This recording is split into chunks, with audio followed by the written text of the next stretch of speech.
On today's episode of the Mark Titus Show, we have an absolute monster of a show. Two awesome guests. One awesome guest, two guests. Brandon Walker joined me to talk about, I don't even remember at this point. We hit just about everything. We were hitting conference realignment. We were talking LeBron. He loves LeBron. He just wants to mouth kiss LeBron every time that name gets mentioned around Brandon Walker. Video games. What else are we? I mean, getting old. That's the beauty. As much as I like to rib Brandon, I will say that it's nice every time he and I do a show together. I really don't need any notes. I just sit down and we have no idea what we're going to talk about, and we can let it rip for like an hour about God knows what. So I did that. We did that with Brandon Walker. And then Spider, the host of the NASCAR show here at Barstool, Rubbing His Racing, I brought him on. We'll explain how this partnership came to be, but Spider's a guy that great first impression, I would say, when I met this man. And we talked about racing for forever, as the first time I ever met him. And I left the first time meeting him saying, dude, you got to come on my show at some point and talk racing. And what better time to talk racing than the greatest racing weekend on the calendar, the Indianapolis 500, the Coca-Cola 600, the F1 Monaco race, all on this Sunday.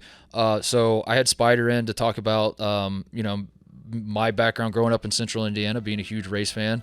I'm going to the Indy 500 on Sunday. I'm very excited about it. I go every year. It's my favorite sporting event on planet Earth.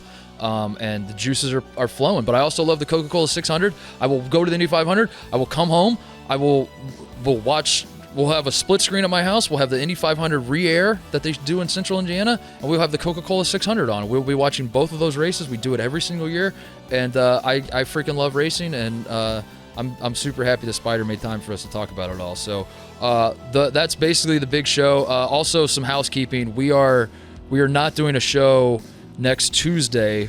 We're going to take Memorial Day off. Hardest working guy in show business, yes, but also I do have a reputation as the most respectful man in show business, and I respect my crew, and I don't make you work on holidays. So, it's my cross to bear to find a way to make both of those work, where I have the reputation as a hard worker, but also a guy who takes a lot of time off, a suspiciously crazy amount of time off. So yeah, this is a monster of a show to last a week. We'll be back next Thursday, back to regularly scheduled programming. But we got Spider, we got Brandon, hit a wide variety of topics. It was a fun. This is one of the most fun. This might have been the most fun show that I've done since I launched this thing at Barstool. So I hope you guys enjoyed as much as I did. All right, Brandon Walker is here. That was right into it. We're right into it. What are we talking about today? I think there's some basketball. Well, there's a lapse in NBA stuff because there's two sweeps going on. Now, the Celtics do play tonight. Right. We're recording this before Game 4 of Celtics Heat. But even if they win, the series is pretty much over. Game 3, they certainly look like a swept team. Yeah. And the Nuggets have literally already eliminated the Lakers. So yes. The finals don't start till the first. So can I say something? Break here to talk about other shit. Can I say something? What? I do hope LeBron retires soon, because I am tired of every time he loses a final series or even a game. Even every time he loses anything, we have to discuss his legacy on Twitter, and we have to discuss his legacy. Eventually he's going to retire, and we'll just stop. We'll stop talking about his legacy at every turn. My rebuttal to that is I don't think we do have to discuss it. I think people just can't resist. I think as much as people say they hate talking about LeBron's legacy and they hate that's all they like talking about. That's all anybody wants to do. That's all anybody wants to do. If he loses a game, if he wins a game and only scores 18, they want to talk about it. There are so many people that work at this company that say, one thing I hate about LeBron is how he dominates every conversation, right, and it's always about him. For example, you remember, and then they'll just go on and on. They'll talk for 30 minutes, and you're like, no one asked you to do. One thing I hate about LeBron is nothing. I don't hate LeBron. You're a big LeBron guy. I'm a big LeBron guy. In fact, off the court too, the China stuff. Is he goofy? Is he goofy? Yeah. Do I always align with him politically? No, but I don't align with anybody politically. No, I'm on the whatever LeBron spectrum there is, I lean towards definitely liking him. As a basketball player, the problem with people that use the off the court stuff to attack LeBron is he was famous at 15. He's never been in trouble. Never had a real scandal. And if Michael Jordan, his legacy was within the same time frame as LeBron James, Michael Jordan was punching teammates. He was possibly missing years for gambling. his dad got killed under very shady circumstances. Like, no, hold on a second. Don't come on my show and start. I'm just saying, throwing out conspiracy theories. About all Michael I'm saying Jordan's is, father. what we have against LeBron is that he says Taco Tuesday in a goofy way. Yeah, he's corny. He's extremely corny. But but then again, like there's a Chris Rock bit that's very famous. Go not through that it. one. I want you to go through all Chris Rock bits. I'll have Mincy on and he can do he can do that one. The getting credit for doing something you're supposed to do. There's some of that with LeBron too. Yeah. There's some of that with LeBron where what you just said is like. He you know, I think he's a good guy off the court because he has not committed crimes. He hasn't, and, you know, and you kind of like say it out loud and you're like, I mean, I do all those things well. Like I love my family too. Do I get a medal for that? But to your point, I think the bar is set so low for superstar athletes that when you do have a guy who is like an actual very loving father and is actually not in trouble and is not out at strip clubs and is not, you know, doing all these things that people deem to be illegal or immoral, you do want to applaud him and say, good job, LeBron. My issue with that is when you are comparing him to all-time greats, the guys you compare him to do have some of that in their closet, right? And they don't get dinged for it like he does. I mean, Kobe, yes. Other than that, if LeBron James, like, what did Larry Bird do? If LeBron James punched a teammate in practice, it would destroy the NBA. You're right. It would melt down the NBA. Wrong. You're not wrong. Jordan I mean, I guess Jordan. Michael Jordan is untouchable. He is untouchable. And LeBron James is the most touchable superstar we've ever created. He gets touched for nothing. He's very touched. And then he flops. He does flop. He does flop. As soon as he's touched, he flops. So here's another reason that people you're right. Like the off the court stuff, whatever that is, quote unquote, like none of it's like really even that bad. Yeah. He's just people just whatever. We don't need to rehash this. We're doing the same thing that we said we didn't want to do, where we're talking about LeBron. The bizarre thing is, go ahead. No, I was going to say one of the reasons that people feel so invited to go after him is that there are moments like him getting swept and him being very cryptic in his post-game press conference where he's hinting at retirement. Yeah. When I, and every single functioning brain on planet Earth knows that LeBron James, that was not the last we saw of this man on an NBA court, and yet he knows what he's doing too. Like you can't plead ignorance at this point, 20 years into the league, where you know it's not like he's just saying things and it's the media that's blowing out. He knows that by talking in this manner, people are going to question whether he's going to retire and all that. Well, it's absurd because he's not retiring. Can I throw a crazy idea out? Can I throw an idea that a 38-year-old man went out there, scored 40, 10, and 9, and basically was out of gas in the fourth quarter? He wasn't very good in the fourth quarter. He scored 40, 10, and 9, and then he lost, and his season is over. He wants to win a championship. He gets asked 10 minutes later what he's going to do. Maybe he's not thinking of the clearest mind. Maybe he just doesn't have the answer. He's not, but I think he could have also said we're going to come back next year and try to do better. But you are correct. You could have just said that instead of like, I don't know, I got to reevaluate some things. I got to find God. Well, I reevaluate things every time I do this show. Every time you do this show? Yeah, I reevaluate things. Yeah. I'm like, do I ever want to do that shit again? But we are falling. That I give you too much of a boost, that I make you likable in a way that, like, I is that what it is? Like, I'm putting too much of a spotlight on you? I would say I'm one of the more likable guys in this room right now.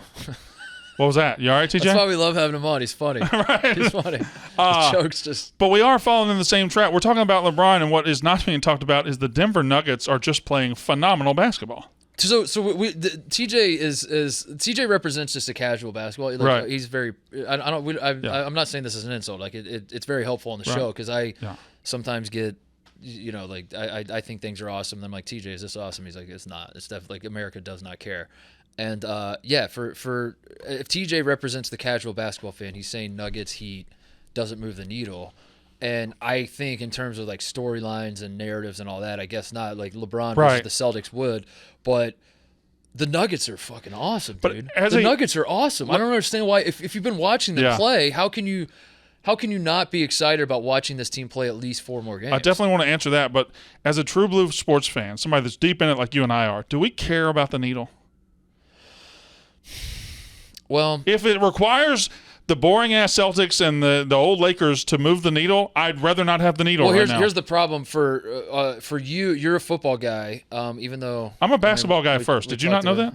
We talked about your football bona fides, and they're. I am a basketball guy first and foremost. But being a guy who covers football, this is something you don't have to worry about. So I think the needle gets talked about with basketball, college, and NBA both, because you kind of have a football privilege where like the NFL could have the shittiest Super Bowl ever, and there's no concern. It's still about, the Super Bowl. Yeah, there's no concern moving forward about the health of the league. But college football runs into that problem. Nobody wants TCU in the championship game. But you're not worried like long term about the health of the sport. No, I also don't want to see 65-7 ever again in my life. So, but yeah, I think college football runs into it just as much as basketball does, because the 14 playoff has kind of been a bust as far as compelling games, and people do talk about that. Where college football, as it sits right now, what are like the identity crises that you're going through in a way that like I feel like every college basketball season after the national championship, like basically in the off season, the sport takes a deep breath and is like, how do we survive? I think moving forward, because like we're in a weird spot with XYZ, and like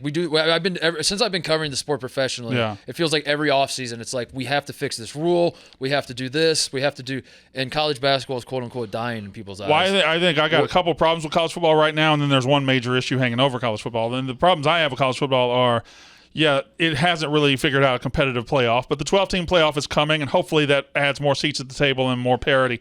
Number two is I do think college football has a big-time player problem in the fact that I know now we have the transfer portal and it's opened things up that way, but the top 100 college football recruits the majority of them are going to 3 and 4 schools. They're going to Alabama, Ohio State, Georgia, and maybe a Clemson or something like that. And that's a problem, but the big problem right now is realignment. We don't know what the sport's going to look like in 5 years.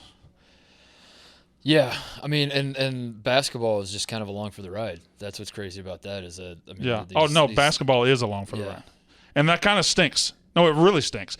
Because if the ACC, and I think everything's going to be fine, but that Magnificent Seven that we saw, it included. Who came up with that name, Magnificent Seven? If you got 7 of something, what are you going to name it? Seventh Heaven? You got to name it 7 something. The 7 or something. Just literally the 7, or just. Are you going to sit here in front of God and everybody tell me that the 7 sounds better than the Magnificent 7? You don't need a name. This isn't like a fucking. Yeah, you do. You need a name. When you got groups of things, you need a name. This isn't a clothing brand. This isn't like no. They're a posse at this point. If they're going to leave the group together, if they're going to leave the whole group together, they got to have a name. They got to have a name. This isn't. This feels very try hard. It's like you're the Magnificent 7. But I don't understand. You're just mad that you've never been in something magnificent. If they were starting a new conference with these 7, then yeah, I guess the name matters. But if the name was the Magnificent Conference, that's just a bunch of assholes. Yeah, the ACC is. So, how much are you going to mourn the death of the ACC when it finally happens? I won't really mourn the death of the ACC so much as the fact that I will mourn if that 7 is the 7 that breaks off. I mean, North Carolina's in the group and Duke's not, which means basketball looks immediately 1,000 times different. Football looks a little different. Yeah, but basketball it changes the complexion of college basketball if North Carolina and Duke separate. That's their number one rivalry, or at least they. So I guess what I would. All right, I just I like doing this. I like being devil's advocate with you. Right. I don't even know if I believe this, but if Carolina and Duke are in different conferences, maybe they only play once a year and the game matters. But they're going to play. It's not like they're not going to play. Okay, but they're going to play each other. You say that, but we have seen rivals. But also, you're right. We've seen rivals break up. Texas A&M and Texas haven't played in a decade. Oklahoma State and Oklahoma have no plans to play. This is a great point, Brandon. So what would be North Carolina's incentive to play Duke every year? Because let's say, I'm just going to throw out an example. Let's say North Carolina gets sucked up by the SEC. That they go along with 3 football schools. It's Clemson, Florida State, Miami, and North Carolina. They go to the SEC. Now maybe North Carolina Duke becomes this, North Carolina Kentucky becomes this huge rivalry for the next 20 years.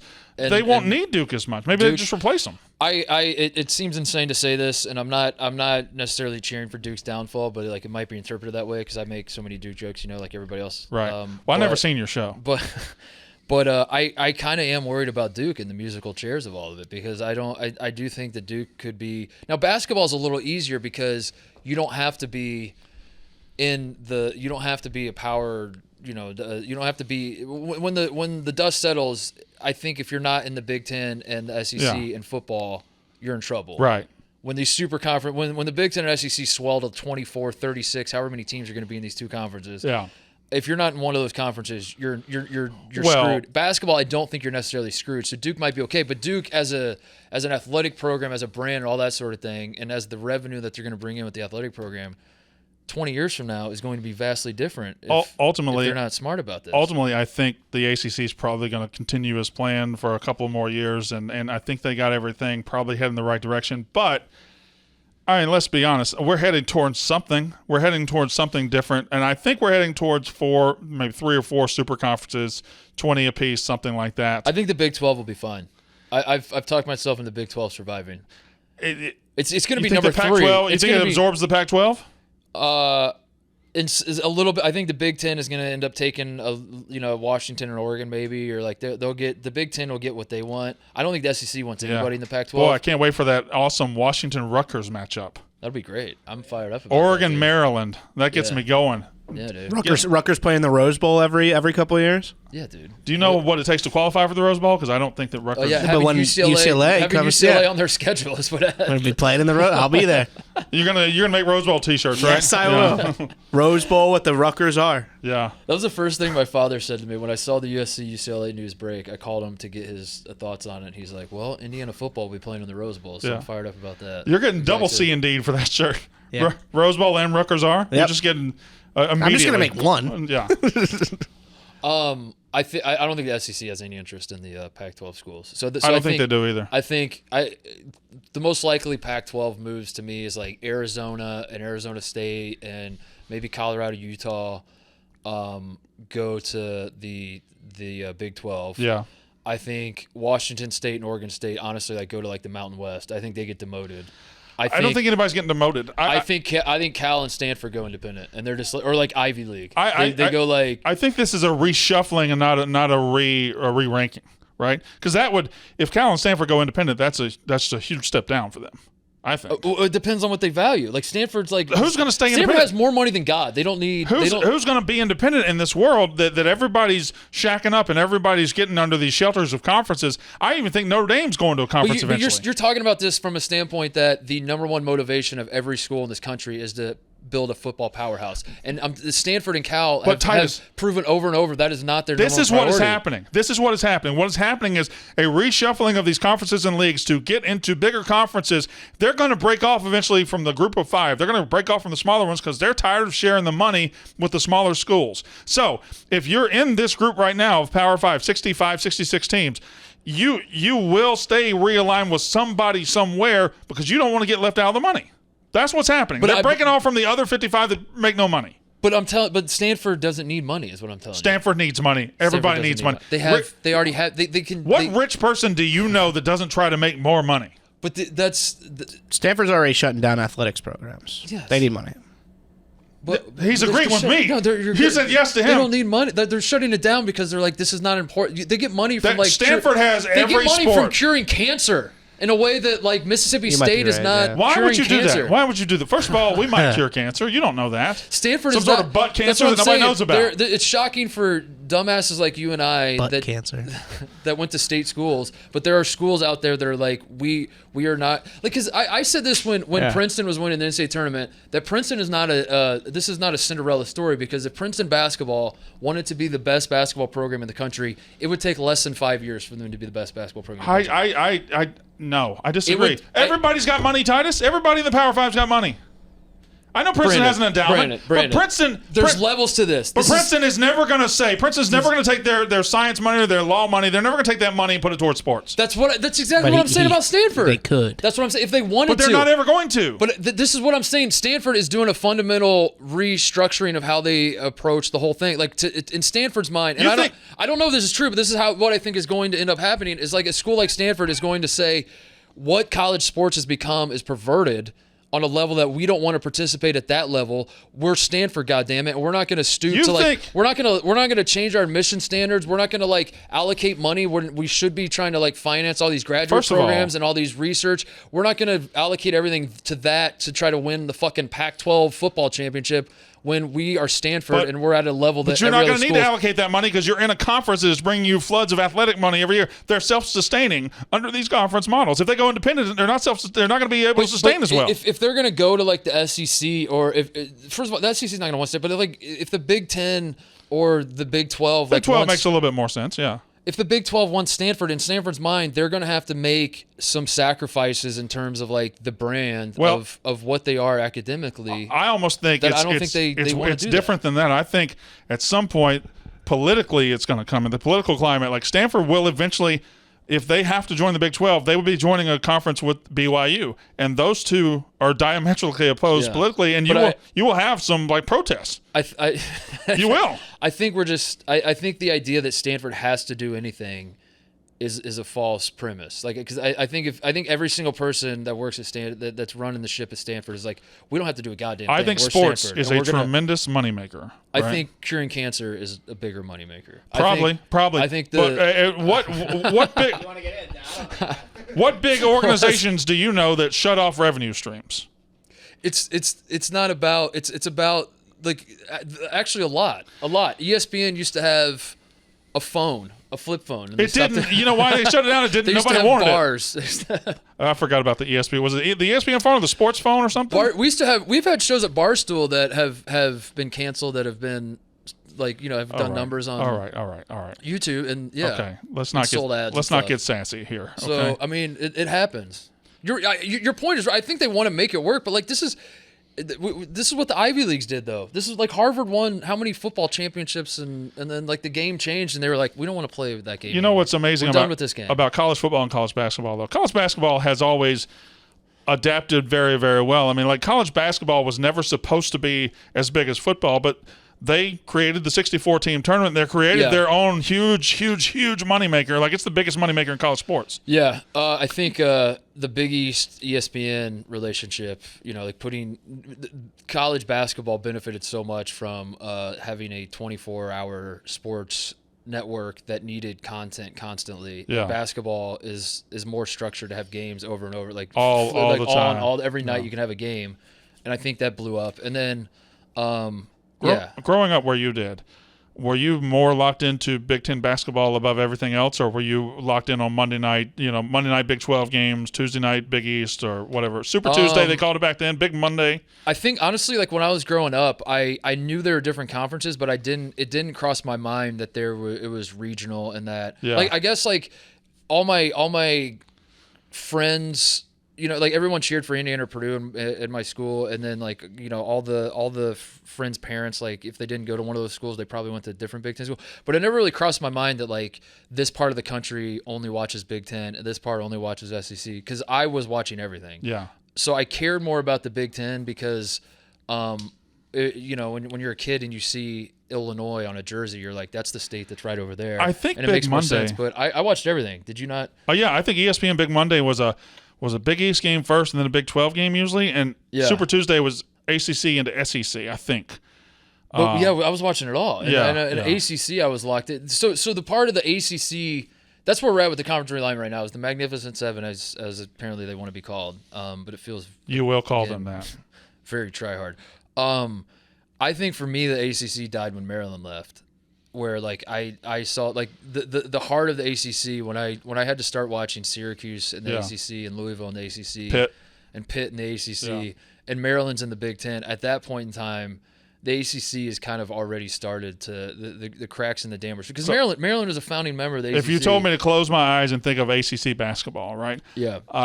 I think North Carolina Duke first. I think of Tim Duncan at Wake Forest, and Maryland's pretty high. Those Gary Maryland's Williams, probably number 3, honestly. Those Gary Duke, Williams, Carolina, Maryland. Yeah. 3. I think it's 3 for me. I think it's Duke, Carolina, Maryland. Yeah. For like growing up, it was Duke, Carolina, Maryland. Those Duke Maryland games between like 2000 and 2004 were something the hell else. They were incredible. Yeah. They were incredible. And then I think Big East is, the Big East of the 90s and the 80s is my favorite time to watch college basketball. Just every night, it didn't matter who it was. If it was St. John's, Georgetown, Pitt, any of the combination of those teams, was UConn. It was incredible. But what's fascinating about conference realignment being driven by football is that I think the Big East, going into this next college basketball season, the Big East has the most buzz. The Big 12 is the best league, and the Big 12 is adding a bunch of great basketball programs. Yeah. But I think the most juice right now is with the Big East. You think? I would say so. With I mean, that with Big Rick 12 's gonna Pitino be- joining the The Big 12 is losing Texas and Oklahoma, which Texas is pretty good, but you're bringing in Houston, who's been a top 10 program the last few years. You're bringing in No, I'm saying the basketball will Cincy, the basketball will probably be better in the Big 12. Yeah. But having Rick Pitino join the conference, having UConn just win the Cooley the at national Georgetown. championship, Marquette's going to be maybe the number one team in the top 5 probably entering the season. I think the Big East. I mean, you have Thad Matta, who's been the multiple Final Fours coaching Butler, and they're probably, without DePaul, they're probably the worst program in the Big East. And you have a guy that's been in multiple Final Fours coaching one of the worst. Do you think programs in the conference. Hurley will become like a hated coach because of how fiery he is, and now that he's winning national titles? I think might already be there. Yeah, Might already be there. Yeah, I feel like after Coach K left, I feel like we don't really have that. And Calipari's hateable, but he loses enough to where the haters are satisfied. You need to be really hateable. You need to win national titles. Yeah, right. I think Hurley. If Hurley, I'm curious to see how he handles this year. Whether he's really cocky. Yeah. Because I think when you're climbing up the mountain, it's a little more. Like you said, it's easier to not hate a guy because he's just like hungry to get to the top of the mountain. But when you're on top of the mountain, looking down on everybody, telling them to suck your dick. Yeah. You're inviting a lot. If he keeps his fiery "fuck you" persona while being the best coach in the country and the best team, then people will start to hate him. People will really. And I think that's a good thing for college basketball. Villains are good. Who else would even be? I mean, Jay Wright didn't stay long enough to be hated. Jay Wright was never going to be hated. I think he could have been hated. He won a third one. But Jay Wright, he's class, dude. He's just class. But you look, we have a problem with hate in college sports right now, college basketball. You can't hate Shire at Duke yet. You can't hate Hubert Davis, North Carolina. No. Cal is, like I said, Cal loses enough to where it's a perfect. It's okay to hate Cal because he loses and you can be satisfied. Self hasn't really entered hate them yet either. Yeah. Where's the hate at with anybody? Big 12 schools that disagree, but like he's just like. Self knows how to play the media too, where he's got that all shucks folksy, like, you know, he's got the smirk and like I fall victim to it. Like as much as Self was the year Kansas won the national championship, or this year, I mean, the Kansas wins the national championship. Bill Self then suspends himself. Yeah. Even though he did nothing wrong for like if that was any other coach doing that coming off the heels of a national championship is like.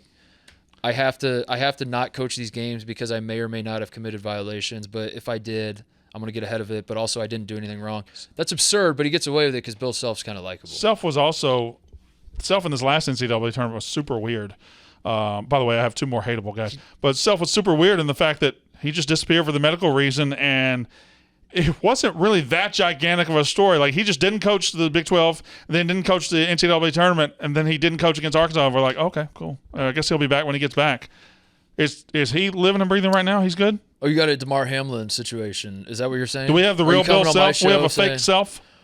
Yeah, I think that was the most upsetting part about Hunter Dickinson committing to Kansas was the video he put out was him dapping up Bill Self. And I think I was more upset about that And I did that the conspiracy died. I feel I'd be remiss if I didn't mention 2 guys if we're talking about hateable in college basketball. I mean, Nate Oates is eminently hateable. That Nate Oates is the guy. And, Nate Oates that's a great point. The Must Bus is also hateable. Now, he's also lovable, but he's hateable. Yeah. I mean, you keep beating people in the tournament, taking your shirt off and doing the band, people are going to hate you. Yeah, Muss will be hateable. Bruce Pearl I think's up there as well, but somehow he's basically coaching the SEC.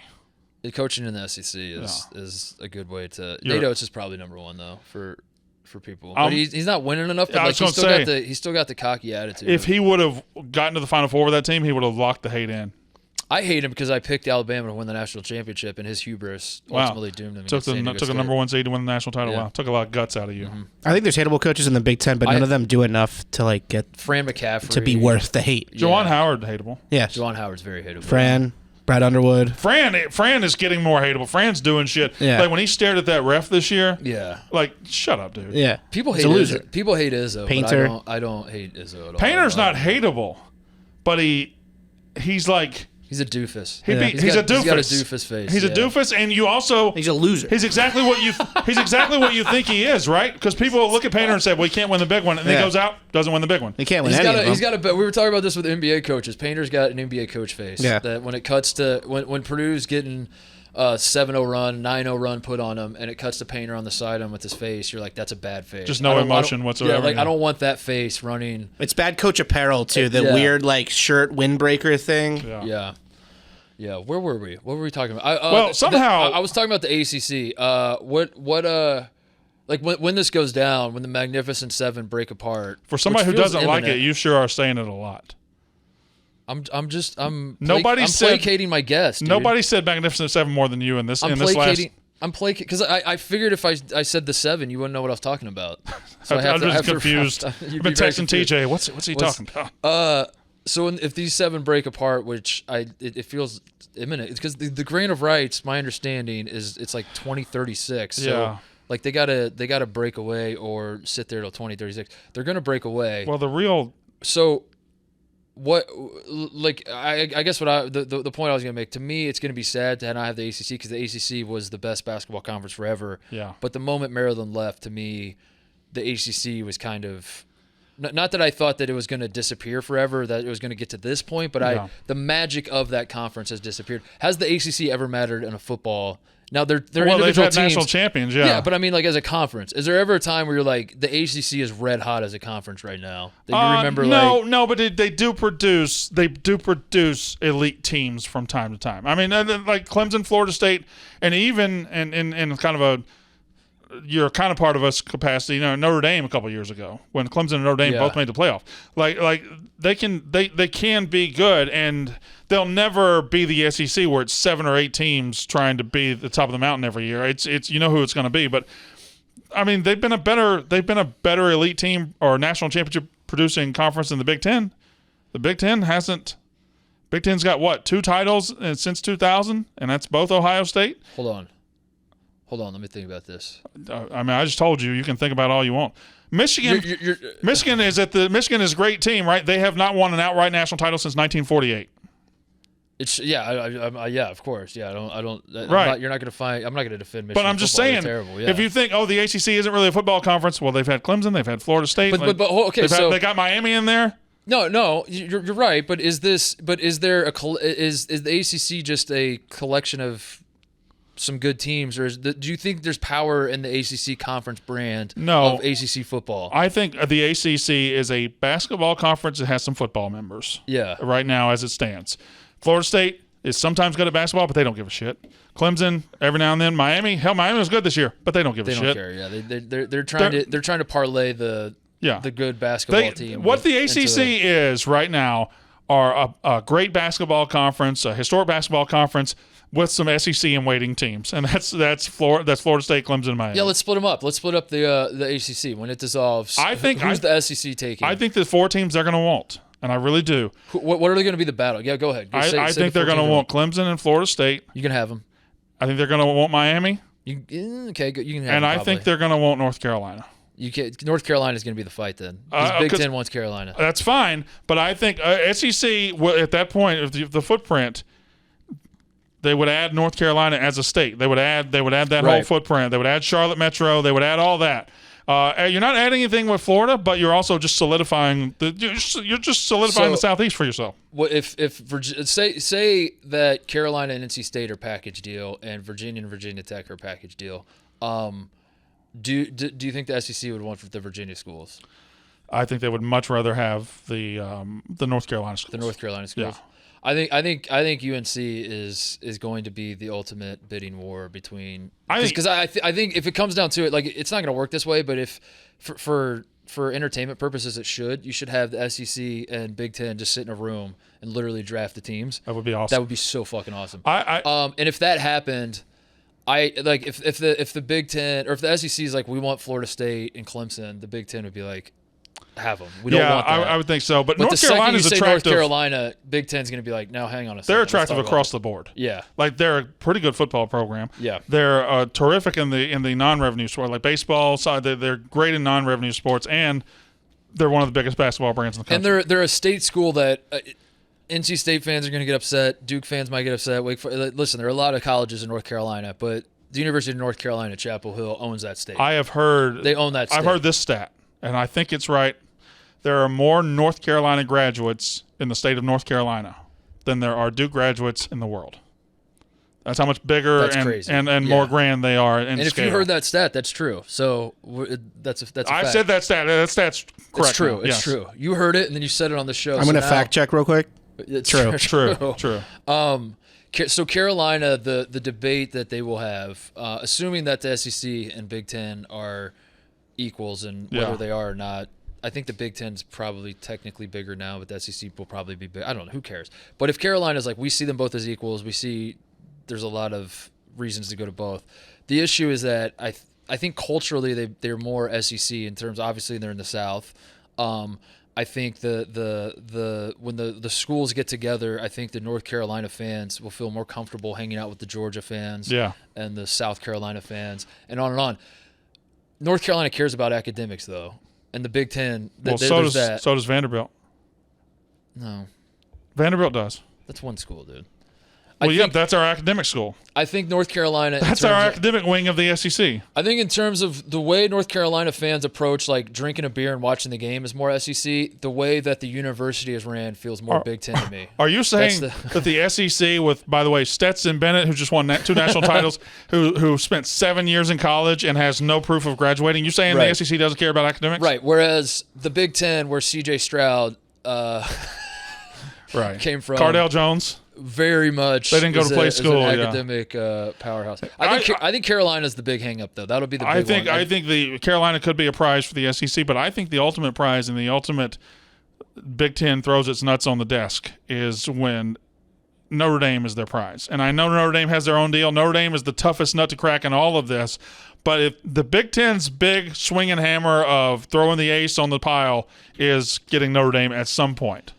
Notre Dame and Big Ten is they've been flirting for decades.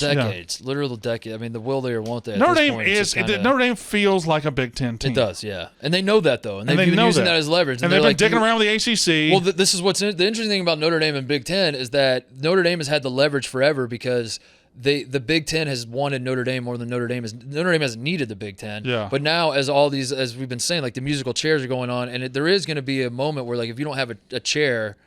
Because if Notre Dame, like if it comes down to it, and the Big Ten has 36, 20, whatever the number ends up being, I really think it might get to like 20, and the SEC has 20, there's going to be a point where both of these conferences are just going to shut off non-conference football, and they're going to say, you're like Michigan, the Big Ten is going to go to Michigan and be like, do not play Notre Dame. We're not allowing you to play Notre Dame because you have to now play all of these other Big Ten schools, and Notre Dame's going to be Notre Dame's not going to be play USC. They're not going to be able to play Michigan.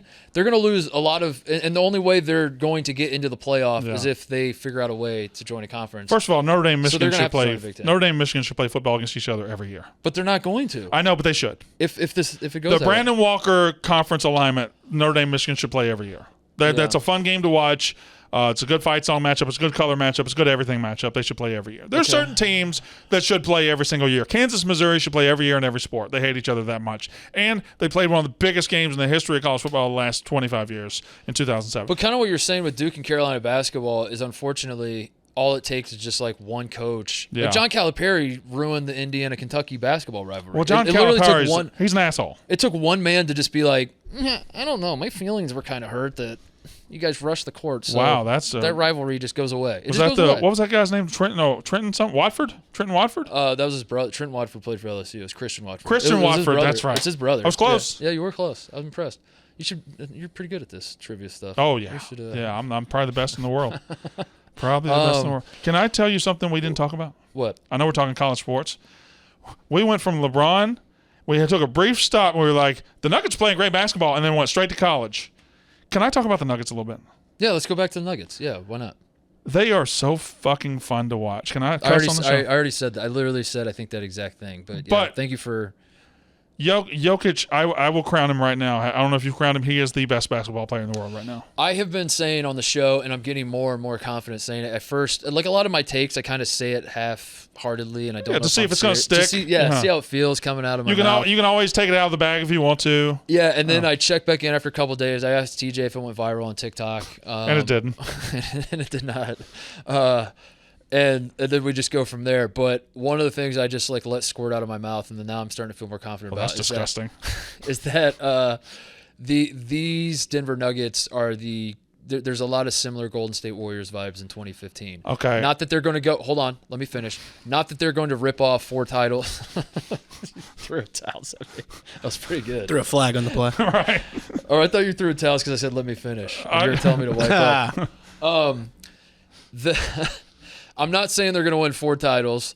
I'm not saying that Jokic is Steph Curry. I'm saying the feeling of when you were watching the Warriors in 2015 and you were saying, I'm having so much fun watching this team sort of go about it a different way, but I have my doubts as to whether this style can actually win an NBA championship. And then they finally get over the hump and they win the NBA championship. And then within a few years, you're looking back on it, you're like, I can't believe we ever doubted this.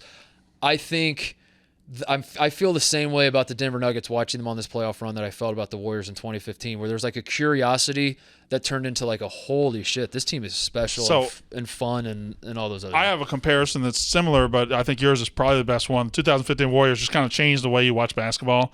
It was always the open shot, the extra pass, stuff like that. And the Spurs had kind of started that phenomenon too, the extra pass and all that. I go back to the early 2000s Kings and Mavericks. When Dirk was going and when Peja and Weber and all them.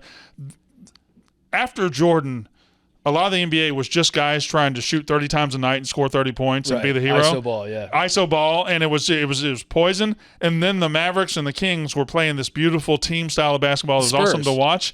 And then the Spurs did it and the Warriors did it. Yeah. And that's how LeBron is. LeBron's a team first guy. But now this team rotates around their superstar in such a unique way.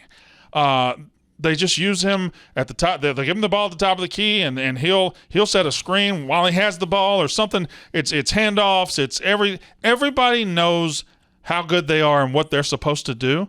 Jamal Murray knows when Jokic has it up there, sometimes I'll get away and let him shoot. Sometimes I'll just go be like a net and I'm going to get the ball in an open shot. It's incredible. Michael Porter gets open shots. They all get open shots. Yeah, having Michael Porter as the third scoring option is – he's insane. Like a unicorn. It's insane. He's 6'10". Yeah, he felt it. He would have been he might have been the number 1 pick in the draft if he had actually played at Missouri. Yeah. But he had all the back issues, and what was he drafted, like 14th or something? I don't even remember. He fell so far because of his back problems, and they took a big swing, and it's worked out. But Aaron Gordon plays a role. Aaron Gordon's awesome. KCP plays a role. KCP's been awesome. Bruce Brown's awesome. Yeah, like they none I like of them. Christian Brown, the rookie off the bit. Like he just brings in. He knows his role too. He's just bring energy and Jokic, push the tempo. No matter what's going, he's getting you 30, 15, and 15.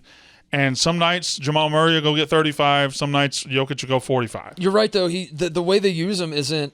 It varies in turn. Like they'll give the ball to him and they'll set ball screens for him, and he's coming off ball screen, but he's not doing it in a way that like other people come off ball screens. It's like uniquely tailored to Jokic, but then also they'll sometimes just park his ass on the block and have him post up all night. He's the linchpin of the offense, but they'll put him everywhere. They'll put him at the free throw line. They'll put him on the low block. They'll put him everywhere. Sometimes it's the top of the key, but they got sets and they got things to do around him at every single spot. I said this too about when I was making the Warriors comparison that Jokic has gotten to the point that Steph was at where, and Steph has sustained it for now years, but in 2015 when Steph was like first. He'd been around, but like when it was the first big wave of the Warriors and that whole experience, it got comical. When you would watch the Warriors, you're just cackling and laughing at the shots he's hitting, that Clay's hitting, the way the ball's moving.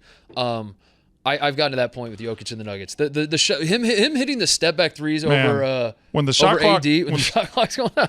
How do you not laugh? They don't even. You see it and you're like, that doesn't even look right. That's not a comfortable shot for him. That doesn't look good. It looked like he just literally just threw it. Dude, the one he had 2 of them. He had 2 of them. The first one, so the shot clock ones, he had 3 of them in the series that I remember. The first one was in game 1 at the end of the third quarter. He had 2 last night. One was at the end of the shot clock, but the first one. When it felt like he got the ball on the block and then took one dribble. It took like 7 steps. He probably traveled and just kept fading. That was the most fading I've ever seen in a fadeaway. It looked like somebody who was barely touched the net, falling off a cliff, but wanted to save whatever was in their hand, and they just threw it towards the cliff, and it ended up going in nothing but net. I'm glad you love him. He's. I don't know how you couldn't. The one thing I would say, and this is, I think he's a perfect basketball player. I think he could just become more perfect. Is if he gets to a point where he is looking to shoot, like when he's parked on the top of the key, and the ball just swings to him, and he can just catch and shoot off the rip. Yeah.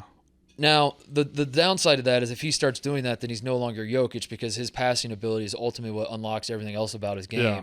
But there are times where, like, Davis will be doing his paint clogging or whoever's guarding him will just be sagging off a little bit, and they'll swing it to Jokic at the top of the key, and he's not really looking – because when he hits his threes, it's always like he's looking at the rim, sizing it up, looking at fuck it, I'll shoot it. Fuck it, I'll shoot it. Yeah. But if he gets to the point where just off the rip, it's catch and shoot, and he's hitting threes, even at like 30%, it doesn't even have to be like lights out. What if he became like a shot easy. blocker too? If he became like a shot blocker, like a 2.5 shot blocks a night, he would be the best player. Oh, he is the best player in basketball. He's the best player in basketball. But I tell you, there's another guy we should give credit to that in the Lakers series, right? Everyone wants to talk about LeBron, and in the Sun series, everybody wants to talk about Durant and Booker.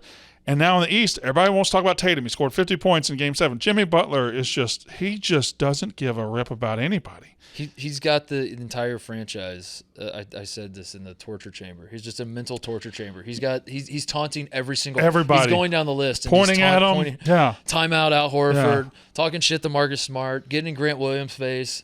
But it's unbelievable. I'm gonna throw an idea at you, okay? Because the Heat. The Nuggets have taken a superstar and built a team around him, and you can see how that happens. The Heat are just flying directly in the face of NBA logic, where the last couple of years, if you're going to win a title, you got to have a second star. You got to have a star and a second star, maybe even a third star, like a Draymond. Right. The Heat have one guy and a bunch of undrafted free agents and one defensive stud. Right. And so now the question is this an anomaly that makes the Heat special because we've never really seen this and we'll never see it again? Or is this not necessarily the new way to do it where like every team is going to now try to copy this, but it kind of unlocks a different avenue to take? I think. Do you think that, I think it's probably an anomaly because you have to have the right star. That's true. The right coach and the right undrafted guys. Yeah. The guys who say, how am I going to stick on this team? Oh, I'll hit 8 of 9 threes. Right. That'll be my whole life. So the Heat culture stuff that I've been kind of trying to come to grips with this playoffs, where I thought it was a joke for the longest time, and now I'm getting to a point where I'm like, there's obviously something to this. I think the tacky stuff, like the corny stuff that they do, and how the way it's talked about, I still think plays is like if you want to make jokes about. The one thing I will say that like is very distinctly Miami Heat, distinctly Eric Spoelstra and Pat Riley, is that they are incredible at taking any play. They could take you and I. They could figure out what we are good at and what we are really bad at, and then put us in a position where we're only asking you to be good at what you're good at. Right. And do not even worry about the things you're bad at because we have other guys on the court at this time. This is what you can do. Yes. Do it. Now go do it. Yeah. And not only go do it, but like I want you to have an ultra green light to do it. Like if you're good at defense, I want you to take risks. I want you to fucking lose your mind going after rebounds. Duncan, like that's part of Duncan's success is that and I say this as the biggest Duncan Robinson fan in the world, but I do think that there have been a lot of guys who are probably as good as shooters as Duncan. Yeah. But one of the differences with Duncan's situation is that if you're an undrafted guy playing for a team like the Miami Heat, you do not get a green light that Duncan Robinson got when he first started getting reps with this team. That they go all in and they're like, dude, this is what you do well. Shoot the goddamn ball. Feels Whereas like they all have green lights though. Yeah, and like Vincent, to have that luxury as a franchise that how many other franchise like if Duncan was on the Lakers, that ain't happening. If he's coming up with the Lakers, like that's not. So it is an anomaly, but the one thing is not a fluke. I mean, they were right here in the bubble. In the bubble, they took the Celtics to 7 games last year. Yeah, like this is a good team. Were they the 1 seed last year in the NBA? And NBA, the thing about the NBA, coaches don't matter until they do. Yeah. Right? And Spoelstra matters. Like Spoelstra and Butler. Spoelstra as the coach, Butler as the superstar. It seems like they are going to get the best out of guys regardless of who's out there with them. Isn't it funny that Spoelstra, I said this on the show not too long ago, that Spoelstra's career is defined by 2 eras. It's the one we're in right now, where it's the undrafted guys and a bunch of nobodies that he's finding success with, and then the other era is the example that everybody points to as like, building super team the most talented. But that was the ultimate sink or swim moment, right? Like he was given the super team that was going to win regardless. Yeah. But then they all disappeared or left at the same time. Bosh with the injuries and the health, Wade just kind of faded, LeBron left, and it was like, all right, well, they're just going to suck and whatever. And then they didn't. They didn't suck. And there was like, Spoelstra can coach. I think now think about it this way: in a league where coaches get fired left and right, and you can win Coach of the Year and still get fired, and you can, Budenholzer wins a championship, gets fired. Yeah. If Eric Spoelstra was coaching the Heat in 2023, or not even the Heat, I think this makes the Heat a different franchise. If Eric Spoelstra was coaching the exact same team that LeBron and D-Wade and Bosh were on, and they lose to the Mavs in the finals, he's fired, right? He might be fired. Probably. So, does the Eric is that part of the Heat culture? Is that like this speaks to, once you identify your guy, stick with him? At the heart of culture, would he be fired? I don't know. He might. But at the heart of the culture is one guy. Pat Riley's at the heart of the culture. Right. Pat Riley knows basketball. I think at this point, Spoelstra has been folded into that. Yes, but at the heart of it, at the start of it. Sure. Pat Riley knows basketball. Pat Riley would be the least likely to fire a guy if he believes in him from a basketball perspective, I think. You're right. From the start, it was all Pat Riley. But at this point. Can I call bullshit on a basketball-related thing? Just to completely switch gears right now in front of God and everybody. Can I say something that I call bullshit right quick? What? The other day, you and I were texting, and you were trying to determine the difference between you and I when it comes to basketball, and you said, well, I can still dunk. That's what you said. Yeah. I'm calling bullshit right here in front of TJ, this goof I'm writing down. I'm calling bullshit. You cannot dunk on May 23rd, 2023. You cannot dunk a basketball. That's what I'm saying. Okay, cool. So you said, all right. What do you want me to say? Cool. I could say that. Can you dunk a basketball? Yeah. Yes. What do you want me to dignify that with? Do you want me to say yes really loudly? I want you to defend yourself. No, I'll say that. I've just called you out. No, it's a fair thing. I had a knee injury. Mm-hmm. The last time I have had a knee problem between the last time I dunked a basketball and now. That it's nothing serious. We've not gone under, we're not going under the knife with this thing. So it's not an injury. No, but it's starting to get, the old age is starting to add up. Mm-hmm. So it is a fair question to ask. But yeah, I feel pretty confident that I could still do I wasn't asking a question. You're telling me I can't. I was making a statement, yeah. Because you told me I couldn't dunk a basketball, and you're right. Yeah, but I mean, that's what I mean. Like, what so I was just saying things that are so because I was right about you. You think that I don't understand what's happening here. I just don't think you can dunk. That's all. You feel? I just want to come on your show and tell you that. I know. Oh my God. I want to come on your show and tell you that. So what? And don't act like in text you weren't a little sassy about it. You were. I don't think I responded.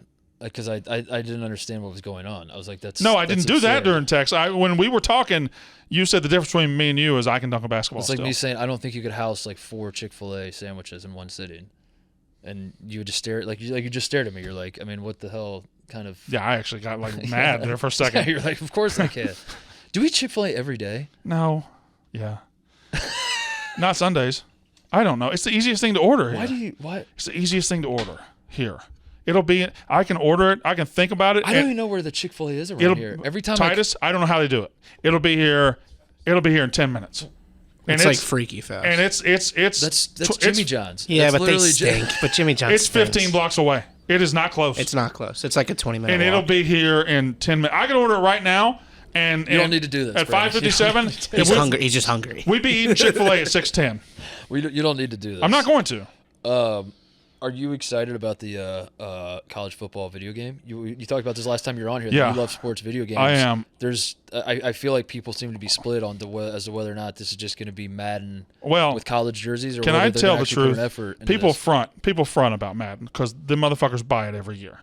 It's still one of the highest selling sports games every single year. Even though it's not as good as MLB The Show, it outsells the fucking show every single year. But does that speak to the quality of Madden, or does it speak to like? I think it speaks. We are all sheep in this capitalistic world that we've been built. And it speaks to us being sheep. Yes. But I don't think Madden's as bad as people act like Madden is. Madden's a playable game. Madden's fine. I would like college football to be different because you have to have different plays. You have to have options. You have to have recruiting is a big deal. The transfer portal is something they're going to have to do in it. I mean, I loved when I would buy the game back then. Recruiting was my favorite aspect of the game. I liked it better than Do you think there's going to be like an NIL budget you get to work with? I think maybe. I think they're going to have to do it like that. They're going to have to do like used to in the game. Every year, the first screen you would have in the offseason was transfers leaving, and it'd be one guy, two guys, and then you'd almost never have somebody coming in. Now it needs to be about like 20 guys, where you got to talk them into staying. That'd be awesome. You got to give them some NIL money. Hey, we're going to give you more than this. We're going to give you more play time. Like you have to work. Is that happening? Pardon my ignorance. Is that happening, buddy? Next summer. No, the NIL stuff you just talked about. Is that happening in college football? So Titus. College football players on Team A are getting NIL offers from Team B, Team C, Team D while they're on Team A. This is not even in the portal yet. This is happening in basketball. Obviously, I'm saying the guys who are actually are the guys who are up for like what breaks my brain is Hunter Dickinson transferring from Michigan. Like that man was Michigan basketball. So are we getting and Creighton had a team that was good enough to win a national championship. They're right there. I thought they were going to bring everyone back, and instead they all use that opportunity. There's two competing scales in college football right now. And I think there's the high school NIL budget, which you're not supposed to use NIL for recruiting purposes, but guess what? They do. So you've got the money you're giving to guys to get them to campus and the money you're giving to guys to stay on campus who are already there or to go to somebody else's team and bring them in. And I think at first this one, the high school budget was up here, and the one for your players you already have is down here. I think it has evened out to where the high school players are not demanding the salaries we thought they might, and guys who are proving it and starting at their their senior year, they're getting paid. So the one example that comes to mind is Marvin Harrison Jr. There's rumors that he was going to transfer to USC. Right. Just like Addison last year. To play with is something. I mean, obviously, is this something that like what's the best example of like someone of that caliber? Jordan Addison last year. Jordan Addison won the Biletnikoff at Pitt 2 years ago. It was Kenny Pickett's number one receiver. He won the Biletnikoff. He was coming back to Pitt, and then USC just dropped a bag, we think, and he went and played with Caleb Williams last year. I think he was a first-round pick. Yeah, there was 4 first-round picks receivers, and he was one of them. But Jordan Addison was the reigning Biletnikoff. That's the number one receiver in the country. Right. And who's like, I don't pay attention to any receivers outside Ohio, because if you're giving that award to anybody not in Columbus, Ohio, you're outside of your mind. Well, 2 years ago, Kenny Pickett came out of nowhere, and had the incredible season. And Jordan Addison had like 120 catches. So that means Jordan Addison is the best receiver He was 2 years ago. Who was the best receiver in the country this year? Well, Marvin Harrison Jr. Yeah, exactly. But I think there are other good receivers, right? There are, but I mean, like the idea that like we're pretending that. Yeah, the problem sometimes with you Ohio State guys, your receivers, is they had the best receiver in the country last year, and he didn't fucking play. I know. I am starting to get. I love getting old and watching finesse football in Columbus, because I do my boomer energy really comes out. That I watching like Marvin Harrison's awesome. He's built like a fucking tank, but like watching like Olave and Jackson Smith and Jigba and Garrett Wilson.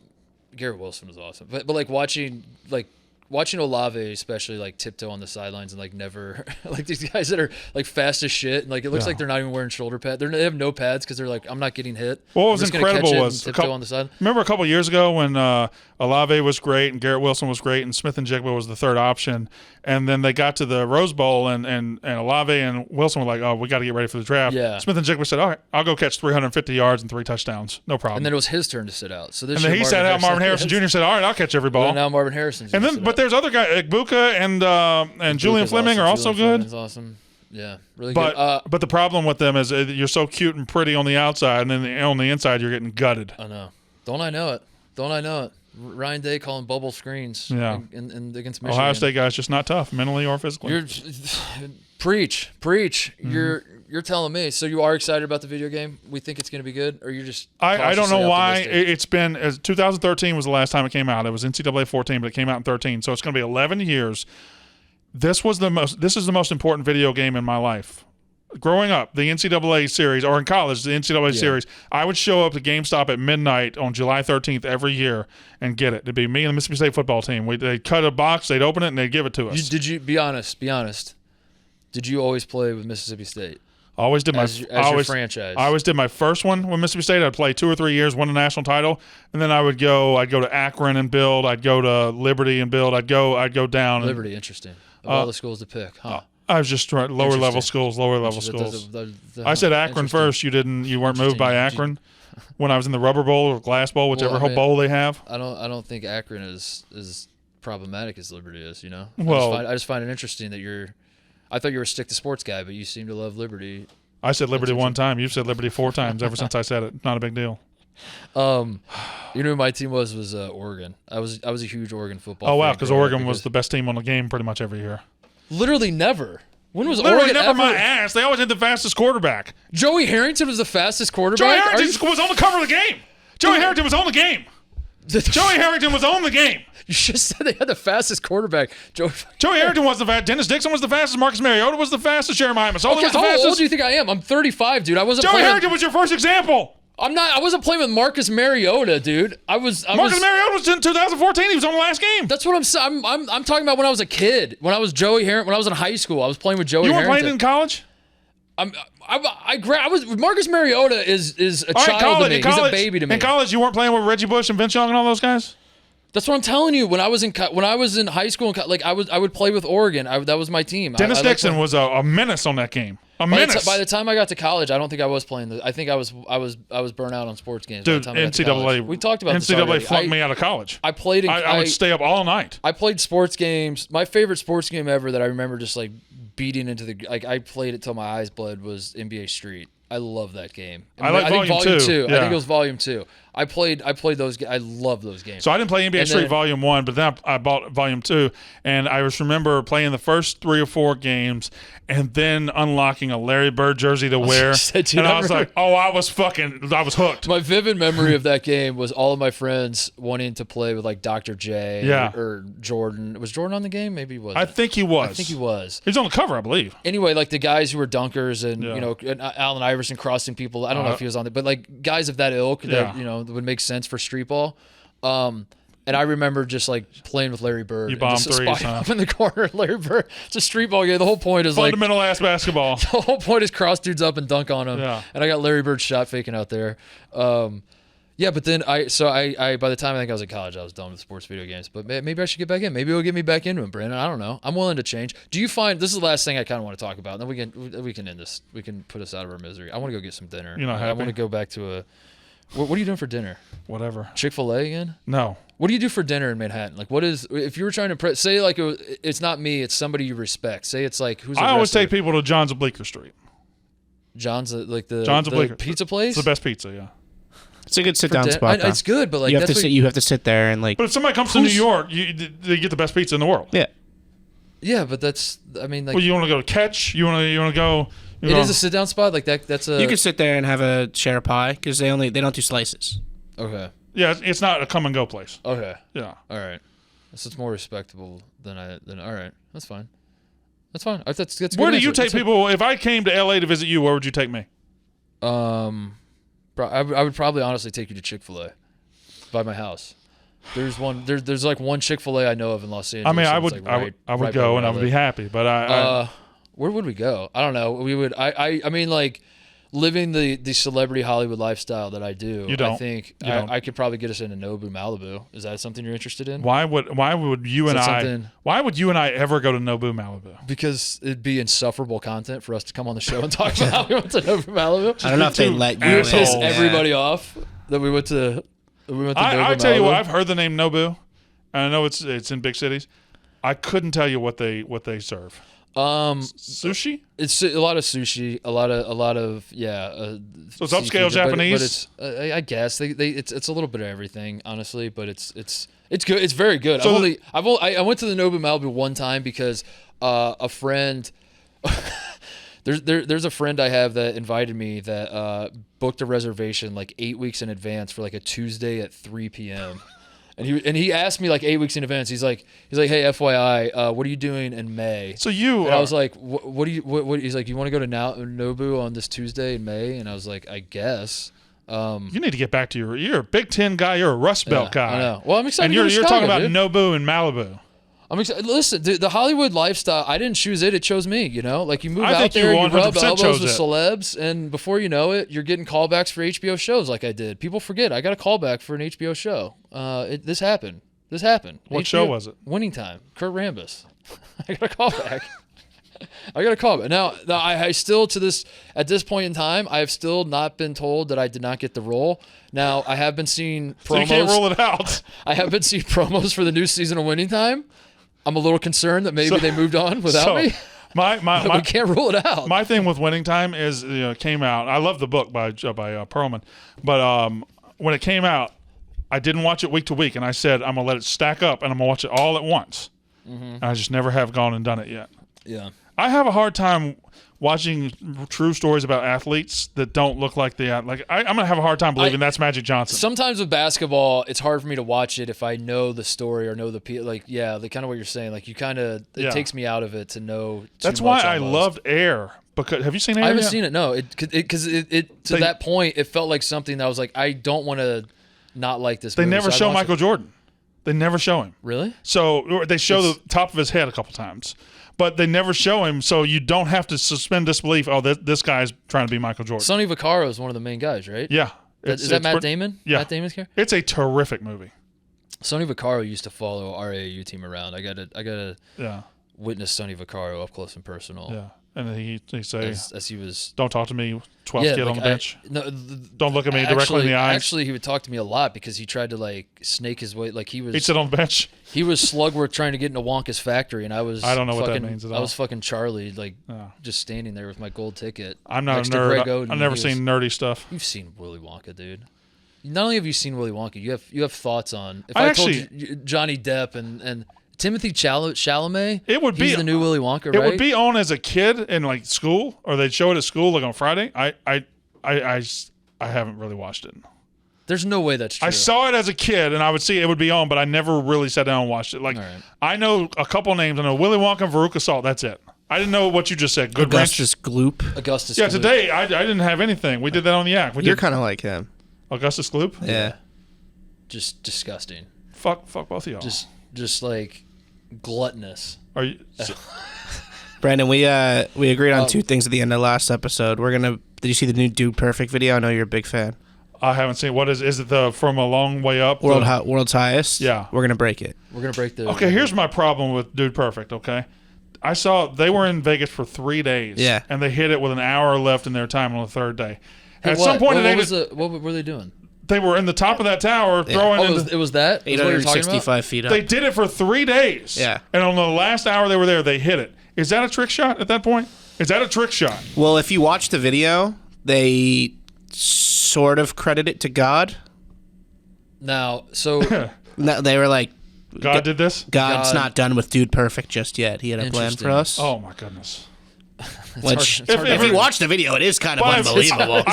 They were missing by hundreds of feet because of the wind. If God were involved with that shot, it wouldn't have taken him 3 days to hit it. I feel like he could have hit it. But it's about the struggle. I can't. It's the climb, Brandon. When my time comes and I'm up there, I'll ask the big man. Your thoughts on Dude Perfect? That'd be my first question. Which one was your favorite? I was a Purple Hoser guy. I mean, Tyler wins all the battles. So. Tyler wins them all. I like Cody. Cody's nice. We're gonna win a sports Emmy through that, though. Cody is my favorite. Yeah. We're gonna win a sport. Do you want to get in on this? Kinda. TJ and I are gonna win a sports Emmy. I was nominated for a sports. I don't mean for this to be about me and all the accolades I have, but I was nominated for a sports Emmy, and I did get a call back for an HBO. Can I just say something right now? Did you know I got a call back for an HBO show? I need to tell you something. I need to tell you something. And I can still dunk. I need to dose a little reality to you right now, okay? These dreams of winning a sports Emmy and getting callbacks to HBO. So the second you signed that Barstool contract, the second you gave up sports Emmy dreams, okay? That's over. I don't know. I can change. I can change her. This could be the greatest 2 hours ever shown on a podcast or a TV screen, and sports Emmys are not even going to ever watch it. So here's my strategy is I think people okay, I think I might be able to I think I might have been able to sign on at Barstool and not create a big enough wave when I signed on that there are people in the sports media industry who know that I worked at The Ringer and Fox that maybe don't know I'm at Barstool, that if I could I think I can finesse this. Oh, Titus? Okay. Yeah, that's your name. It's nominate Titus for the sports Emmy, and then once we're in, we drop the Barstool bomb on them. and we Trojan horse it that way. I think there's a way we could finesse this. I think the people behind the scenes to give out the awards, the second you signed on, the second you walked in the store, they're like, nope, he walked through that door. That's it. Yeah. Over. Finished. You might be Pardon right. my take doesn't win sports Emmys, right? But they're not. This is part. They're not playing the game, and I think to play the game. But they don't win podcast awards. But I don't want a fucking podcast award, dude. You would take any award they'll give you. I would, but like I want a sports Emmy. Because if you work in sports media for X number of years and you don't win one, you're a loser. Everybody gets a sports Emmy. That's what I'm saying. And we don't have one? That's not a good look, dude. It's a participation trophy in sports media. Winning a sports Emmy, you're saying congratulations on having a career. You exist. Yes. You got a paycheck covering sports. And we don't have one. So I was gonna ask you the last thing, and we should wrap this up because this needs to be the last thing because it's been forever. As you've got, you're much older than I am, much older. I think much is a big word. I think much is doing a lot of heavy lifting in that sentence. As any part of you, because this is something that I've thought about, and I do think at 35 years old that I think whoever came up with the demographic cutoffs is an absolute genius, and I want to shake that man's hand or woman's hand. Could have been a woman. Probably wasn't. Wasn't a delicious recipe. From the idea that 18 to 34 is the demographic, and then once you turn 35, you're in a new demographic. Yeah. That nothing has ever made more sense to me in my life because I swear the day of my 35th birthday, it's like I woke up and I was like, all that bullshit doesn't matter to me anymore. Like everything I thought mattered does not matter, and it's like I shifted into a new space. So my question is there something about like how old are you? 44. Jesus. As dead in the middle of the graphic. As you have one foot in the grave, it has your sports viewing experience, your appreciation of sports. Like what do you notice becomes different? So and having kids as well. Like as your kids have gotten older, is there like walk me through that process. I think what you notice really more than anything is you've now seen entire careers.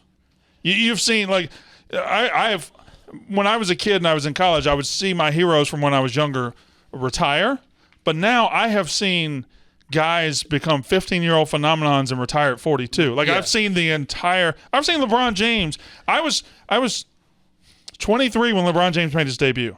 Yeah. He's going to retire in the next couple of years after playing 20 years. Yeah. And like I saw the whole thing like that. To me, nothing really changes about the day-to-day sports. I think I'll watch sports to the day I die, the same way I watch them now, the same way I watched them 20 years ago. You haven't become jaded by that. Not jaded by it at all. Okay. Like these NBA, like a lot of old people age out of watching NBA, right? A lot of white people, anyway, they age out of it. And they'll say, oh, I don't like NBA. They don't play defense anymore. You can always tell somebody doesn't watch NBA by the way they talk about it. Yeah. It's one-on-one street ball. It's very much not. They don't play defense. They do. They play it a lot. No, okay. Well, I mean, they do take more plays off in the regular season than. But you're right. I should. I don't want to derail this. The things people say are wrong. They're wrong. You're right. That attitude is wrong. Yeah, that attitude is wrong. So I don't think if I'm 44 and I haven't embraced those attitudes, and if I'm 44 and I'm still looking forward to the NCAA football game dropping next year, I think I'm in it. That's pretty good. I do think you've done a great job of that. Yeah, I still play MLB The Show every night. I still play. Do your kids help with that? Do you think if you had no kid, because maybe that's it. I don't have any kids. I'm unmarried. Like maybe I'm because the sports are really some of my kids are involved with the sports I watch, but sports are still kind of the thing I do the most by myself. Huh.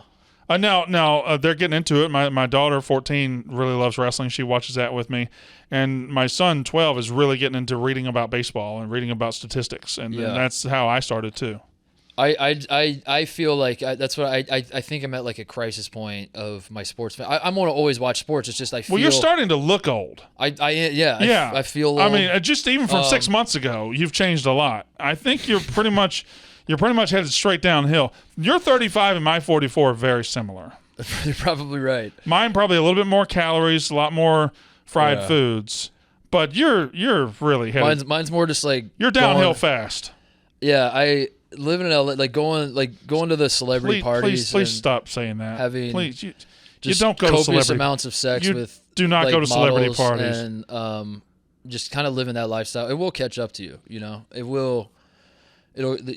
I feel like as I'm getting older, like my fear is that it's just you just look at it differently to where. I don't get quite as emotional watching sports, like good, bad, or otherwise. The highs aren't quite as high, the lows don't feel quite as low. I'm worried that like you're just becoming jaded in general. And as I get older, it's going to just get worse. The one thing I don't follow as much as I used to, I just don't give when it comes to college football. And recruiting is the lifeblood. I just don't give a fuck where a 17 or 18-year-old goes to school. I don't follow my team's recruiting really anymore. I just don't give a shit. That's hard. I don't care either. To me, tell me the guys who are showing up in the fall to play for my team and to play for I just don't give a fuck where a 17-year-old goes to school. But I think what might have opened my eyes to this was watching Ohio State lose to Michigan in football, and I was definitely upset about this. But like I don't know, maybe I was irrational, but like part of me, like I felt like a sense of like not like complimenting Michigan, but I was more willing to be like, yeah, Michigan's better than us versus just like fuck Harbaugh, fuck you, like, I can't believe it. Instead of like having that, which I feel like I would have done. Yeah, but you went 10 years with the drop on them, right? That might have been it. But like I'm watching us lose, and I'm like, we deserve to lose. We are like Ryan Day is being. I think this is the year. This is the year for Ohio State fans. The first year, all right, they got to win one every now and then. Last year, it's like, oh, okay, they've beaten us twice. They beat you a third year in a row. All of a sudden, it's but they're going to beat us a third year. And I guess like too. I'm resigned to that, and that feels weird because the same thing with Ohio State basketball this year, where we were having a very disappointing season, and I was weirdly numb to it. And I'm thinking, am I just growing up? I don't know. Is there something going on here? Is there like something psychologically where it's like you kind of get to a point where you realize maybe this doesn't matter quite as much? I want it to matter because like what if I don't have that mattering in my life? I have basically nothing. I'm an empty shell. Just an empty shell of flesh and bones here. We're all marching slowly to the grave. Yes. So if 19-year-olds throwing a ball around can't get the juices flowing, then what possibly can? I think you could probably just go ahead and end it. Let's probably go ahead and let's just end this show. I just want to get out of this hot ass room. You're sweating? This room's hot. I feel great. End the show. I feel great. All right, we'll end the show. That's Brandon Walker. Plug something? No, never mind. Don't plug. I noticed you didn't. You guys want to tease? You want more eyeball emojis? You were eyeballing. Yeah. How many eyeball emojis are we up to now? What do you want to do? The project. I mean, you've already. I pretty much told people. You've told everybody. You're terrible. You go in to shake hands, and then we'll cut away before you guys make contact on your hands. What does that even mean? It's more than an eyeball emoji. It's like almost a handshake agreement. But I've told people. Yeah. All right, fine. Then announce the show. Well, we don't really. Do we have the show name? Did you run it up legal? No, we don't have a show name. Don't say a show name because then people will steal it. Yeah. Try to steal it. It hasn't run back yet. Don't say the show name. Okay. Hey. There's a show. It has a name. Do a show. Yeah. It's going through legal right now. Yeah. I'm leaving. Brandon Walker. Quick break to talk about our friends at AllAthlete, and I do mean our friends. I know these guys personally. They're freaking awesome, and they've built a great platform. AllAthlete is a platform built for athletes and college sports programs that connects overlooked student athletes with college sports programs across all sports. Programs can easily search athletes based on their sport, their position, and metrics to meet their specific needs. This way, athletes can easily be discovered by top NCAA D1, D2, D3, NAIA, NJCAA, the JUCOs out there. All these college sports programs who are using AllAthlete to find up-and-coming college athletes. AllAthlete is currently available in the Apple App Store and also on the web at www.allathlete.com. Showcase your entire athletic resume, such as highlights, verified stats, achievements, with insights from top college coaches like John Shire. I can't help but think that they picked the Duke coach just to kind of, maybe they didn't, but John Shire is a top coach. You could have him see your all your highlights, your verified stats, your achievements with over 125,000, athletes on AllAthlete's. Recruiters can find talent by location, sport, position, and much more. AllAthlete has already connected thousands of athletes to top college programs, leading to hundreds of offers, visits, and scholarships. Turn your D1 sports dream into reality with AllAthlete. Join now at allathlete.vip/mark and unlock your potential. This app is awesome. I've seen it in action. They were showing me. I know these guys personally. They showed me the app, how it works. You upload your highlights, all your stats. You want to show off how big your hands are. You can do that. All the college coaches are on it. It's a great way to get noticed. Who knows how great of a college career I would have had, honestly, if I had AllAthlete back when I was coming up. I probably would have scored more than 9 points somewhere. I promise you that. AllAthlete's great, run by great people. Elevate your game with AllAthlete. Join allathlete.vip/mark, your playbook for playing in college. Go check it out. All right, Spider from Roughness Racing is joining me now. He hosts the NASCAR show here at Barstool. And also, what else do you do here? I would say kind of like executive assistants, whatever Dan or Dave need help with. I try to cater to them, make their jobs easier, kind of fill in the blanks on the content side of things, whether it be like, ad deals or whatever. Sometimes I hope you didn't take offense to that, by the way. Because I get really scared to ask people what they do because I don't. So I try to like figure it out, but then this company's weird because everybody's kind of in content. So you're right. The lines are blurred. But then like people that I thought were content people are like working on other shit at certain points. And then I'm like, wait, they might not. And then it becomes very confusing. And then I just don't know. So I figured I would ask. Yeah, honestly, kind of like a 5-tool player. I just try to help the company with whatever it is at any given moment, and then also try to bring money into the company with additional stuff like content. Yeah, so Spider was in Houston for the Final Four. We went out to we were doing live shows for the Final Four, and then after one of the live shows, we did like a big team dinner at one of the Mexican spots, whatever, a huge table of like 12 to 16 guys at the table. And just by happenstance, we ended up sitting across from each other. It was a date. And by the end of the night, it was a date. Like we just started talking about like I think we probably met before then, but like I remember that being the first time like I've really actually talked to you. Yeah. You're just kind of a guy like walking around here, and I sat across from you. I was like, all right, I guess I gotta fucking talk to this guy. And we immediately started. You told me you did the NASCAR thing, and we started talking about racing in general. And I'm a huge racing fan of all kinds.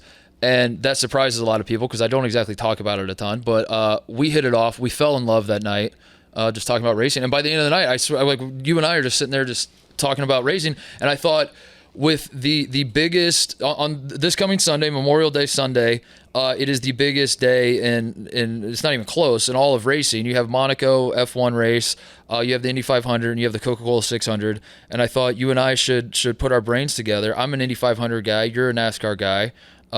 We should celebrate the weekend and just get the people excited for the greatest day of motorsports. There's so much to be excited for this weekend. I mean, obviously, like you said, I'm most excited for the Coke 600, the longest NASCAR race on earth. That should be really fun. But even if you're not a NASCAR fan, if you're a racing fan at all, you said it. Sunday is the greatest spectacle in sports. It's so awesome. By the way, before I get too deep in this, very fortuitous that this is not my, I guess it is now. I'm wearing, for those of you watching on YouTube, I'm wearing a leather Jeff Gordon DuPont freaking jacket. Like this thing is sick.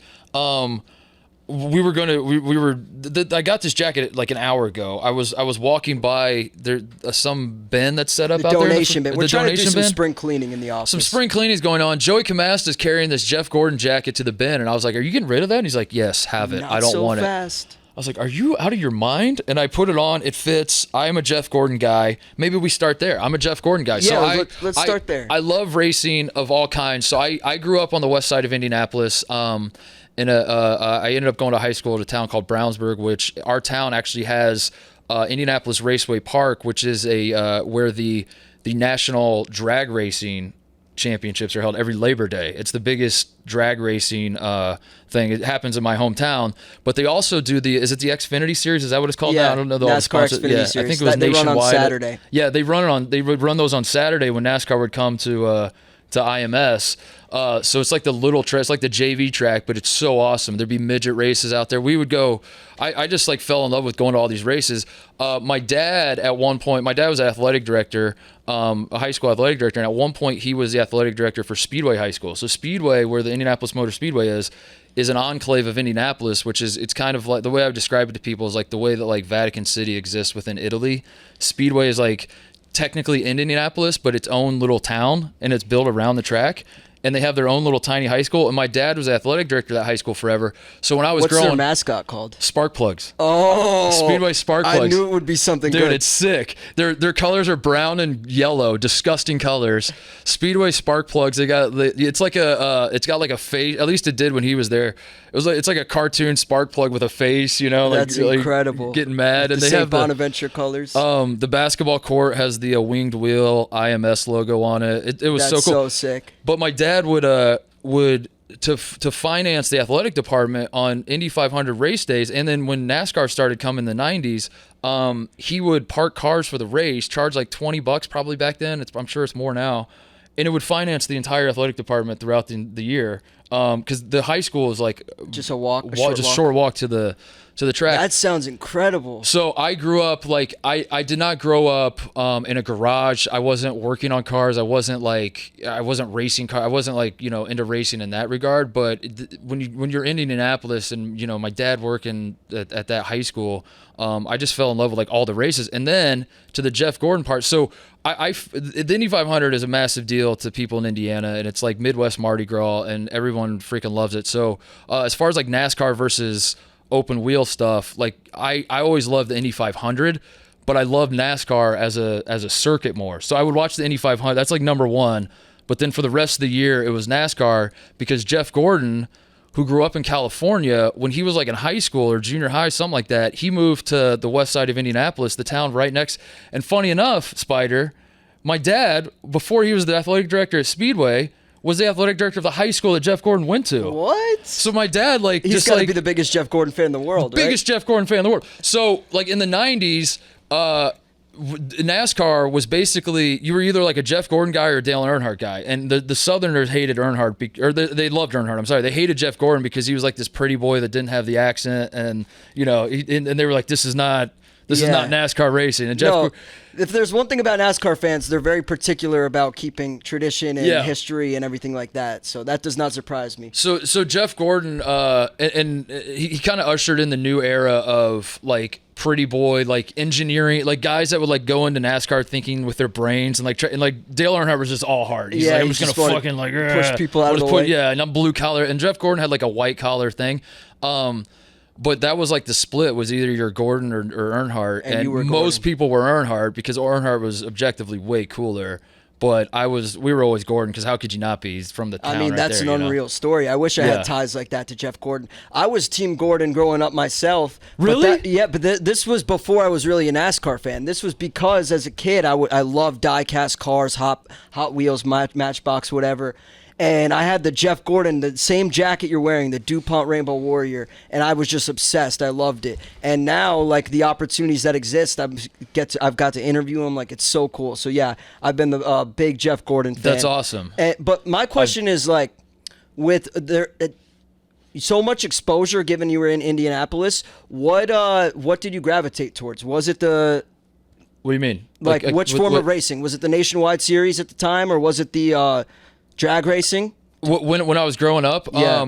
Like I said, I think the Indy 500 was always there's always more juice to the 500 than anything else. And racing, I think that's kind of, I don't know if it's a misconception. I don't know what the hell people think about racing in Indiana, but the people that do think about racing in Indiana might assume that the Indy 500 is like the one sole thing. Yeah. That's not like, there are dirt tracks all across the state. There are races like I'm going to in my hometown on Friday night. This Friday night, they do like these midget races, and they have the Hoosier 100 they're doing on Friday leading into the 500. Like, this is part of Indiana. And it's like racing is just like a thing that it's racing and basketball. That's what like people love in that state.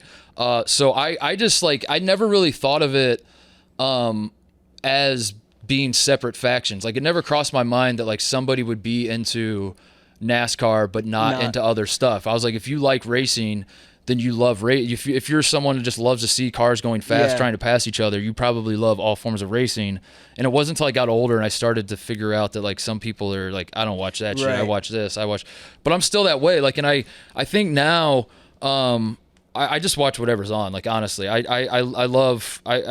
I just love whatever, NASCAR, IndyCar, whatever it is. But yeah, Indy 500 will always be number one in my heart. Indy 500 is a bucket list event for me. I like halfway went. So when when Indianapolis, or Indiana, I should say, went live with the sportsbook, the Barstool Sportsbook, we did a giant party out there. So during the Indy 500, we had like an MGK concert a little bit off-site.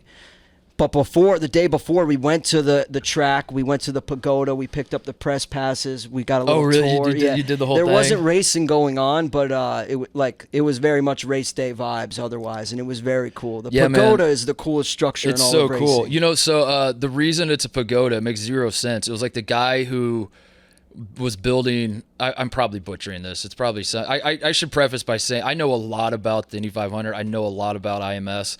but I'm probably at like a 6th grade education on it. You know what I mean? Like I could explain it to like kindergartners. I could like explain to you, but like there's probably people listening are like, you're so wrong about all that. No, that's how it goes when you talk racing. I feel like. But my understanding was like the guy who owned the track, basically his wife just loved like Japanese architecture, and he just built a pagoda because it like makes zero sense to have like in central Indiana. It's like the only pagoda in the Midwest. The other thing I was stunned by, it was like there's 4 holes, I think, of a golf course. Like a very nice, prestigious, well-kept golf course inside the infield. And I was driving Dave in and was like, oh, that's right. There's like golf holes here. And he's like, what? Yeah. The whole experience is very cool. Part of me feels like the story goes that the owner was like, hey, sure, wife, I'll build you your pagoda. But guess what? I'm building a driving range or a golf course. Yeah, the track is, people, when you go the first time, I think people are blown away at how big it is and everything that can. It's so unique. Yeah, it is. The fact it's almost like a rectangle, too. Yeah. And then you got the bricks, like. So when NASCAR came to, it was 90, TJ, look this up, the first Brickyard 400. I'm going to try to guess. I would say it was 1993 or 4. I'm going to say 4. 4? Yeah, am I right? 4. 4. Jeff Gordon won it, right? Does it say that? I'm pretty sure Jeff Gordon won the first one, and that was a huge deal for everybody in Indiana. And don't tell me that I've been wrong this whole time. Don't tell me that I'm misremembering this. You know what? If I am wrong, okay, all right, not along. So when NASCAR came in '94, again, because Jeff Gordon being a local guy, and in the IndyCar, in the mid '90s, we could talk about this too. I could talk you through like why IndyCar stinks and it's coming back. And the 500, like there was a moment in time where it was kind of like decline. Yeah. But it's back in a big way now. But When NASCAR was coming, everybody was so fired up because of that, like of Jeff Gordon and just NASCAR was bigger at that point because there was a split when open wheel racing with kart and IRL, and like there's this whole political deal that was going on. And NASCAR was fucking awesome, and you have Jeff Gordon, the local guy, and so it comes, and the Brickyard was like a huge deal for like, I don't know, 6 or 7 years. But the problem, Spider, is that the track and the cars, it's a terrible partnership, and that's why they've stopped. They race at IMS still, right? But it's not. They don't do the. I don't think they do the. They don't do the oval anymore. Yeah, because it got like. So I think like the first couple Brickyards were a big deal, but then the racing was just so bad, and it sucked because I think like the market was starved for that.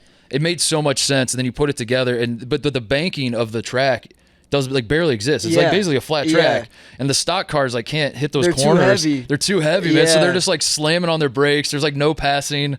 It's very and everyone was bummed out about. I think it's more of an indictment of the current NASCAR like Cup Series car as opposed to the track itself, because like you said, Indy has a history of so much like greatness, and it's great for open wheel cars, and it's very unique with the things we mentioned, the golf course, the pagoda, the layout, the square format. So I don't know, I think I would love to see NASCAR return to the oval. I would love for them to figure out something somehow there's got to be a way to like make it, or like put a smaller oval in the that being said, I watched it and I was like, maybe like you said, I was a little bit I don't know. It left a little bit desired with the NASCAR stock cars on Indy. Yeah, it's a bummer because the place is so historic, and NASCAR is such a big deal in the country. Obviously, but then it feels like it would be when you see the open wheel compared, it's like a whole new appreciation. Yeah, but that's why I've always loved both kinds of race, and it reminds me of I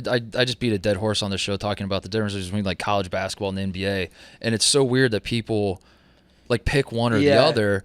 And I will never tell anybody like you should love this or you shouldn't love this or whatever, but I've just always appreciated how different they are, and I don't want it to be like that. That would be a nightmare if they merged together and it all came. I want there to be variety. Now, what I also want, and I think this is great, and this Sunday is a great example of this, is I want there to be some sort of harmony with all the racing as well, where like you're given an opportunity as a fan to follow both and be a fan of both, because it is completely different racing. And NASCAR is just like so physical. And I mean, that's the name of your show, Roughness Racing, dude. Yeah. And that is the exact opposite of open wheel, where if you touch each other, it's like it's catastrophic. It's catastrophic. Horrible. Yeah. So it's more finesse, and guys are like weaving in and out. And I think you said it best, though. It's like harmony and complementary stuff. And Sunday's a great example of what we're going to see, because it applies to pretty much anyone. Like, racing is the most simple thing on earth. It's like, who's the fastest? So if you can just capture and boil it down to that simple, I think everyone can appreciate that, basic game of it. That being said, it appeals to everyone in just the offerings that will exist on Sunday between NASCAR, F1, and Indy. Let's talk about NASCAR a little bit, because I want to use you while you're here. I will admittedly say that I have not followed NASCAR as closely in the last. There's no rhyme or reason, and maybe it's I moved to the West Coast and just like times are different, or so. Maybe I'm just lazy. I don't know. But I'll watch a few races here and there when it's on. Ross Chastain has like taken over the sport. Yeah, he has. He's the guy. Well, it depends who you ask. He's either the guy or the enemy. But he's like he's the if you're doing Rubbing His Racing and you're like, damn, we don't really have any content today, you just Google Ross Chastain, hit enter, and see what like story is going on. We don't even really have to do that. He just makes the stories. Yeah, or he'll just move someone on the track and cause drama on any given week, and that is the story. But you're right. He is the story. And to me, what is so impressive is, despite him kind of causing issues and getting in physical beefs with drivers after races, like we've seen this year, he's still like running. I think he's second in points. He's first in points right now. Let's see where he's at. But yeah, he's having a great season. Everyone keeps saying, oh, all these other drivers are going to come for Ross Chastain. They said that last year he finished second.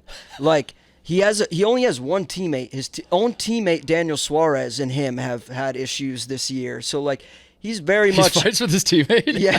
Yeah. He's fought with his teammates. He's fought with fellow Chevy drivers. Like, no one is safe from Ross Chastain. But that's kind of the beauty of why I love him, because it's like...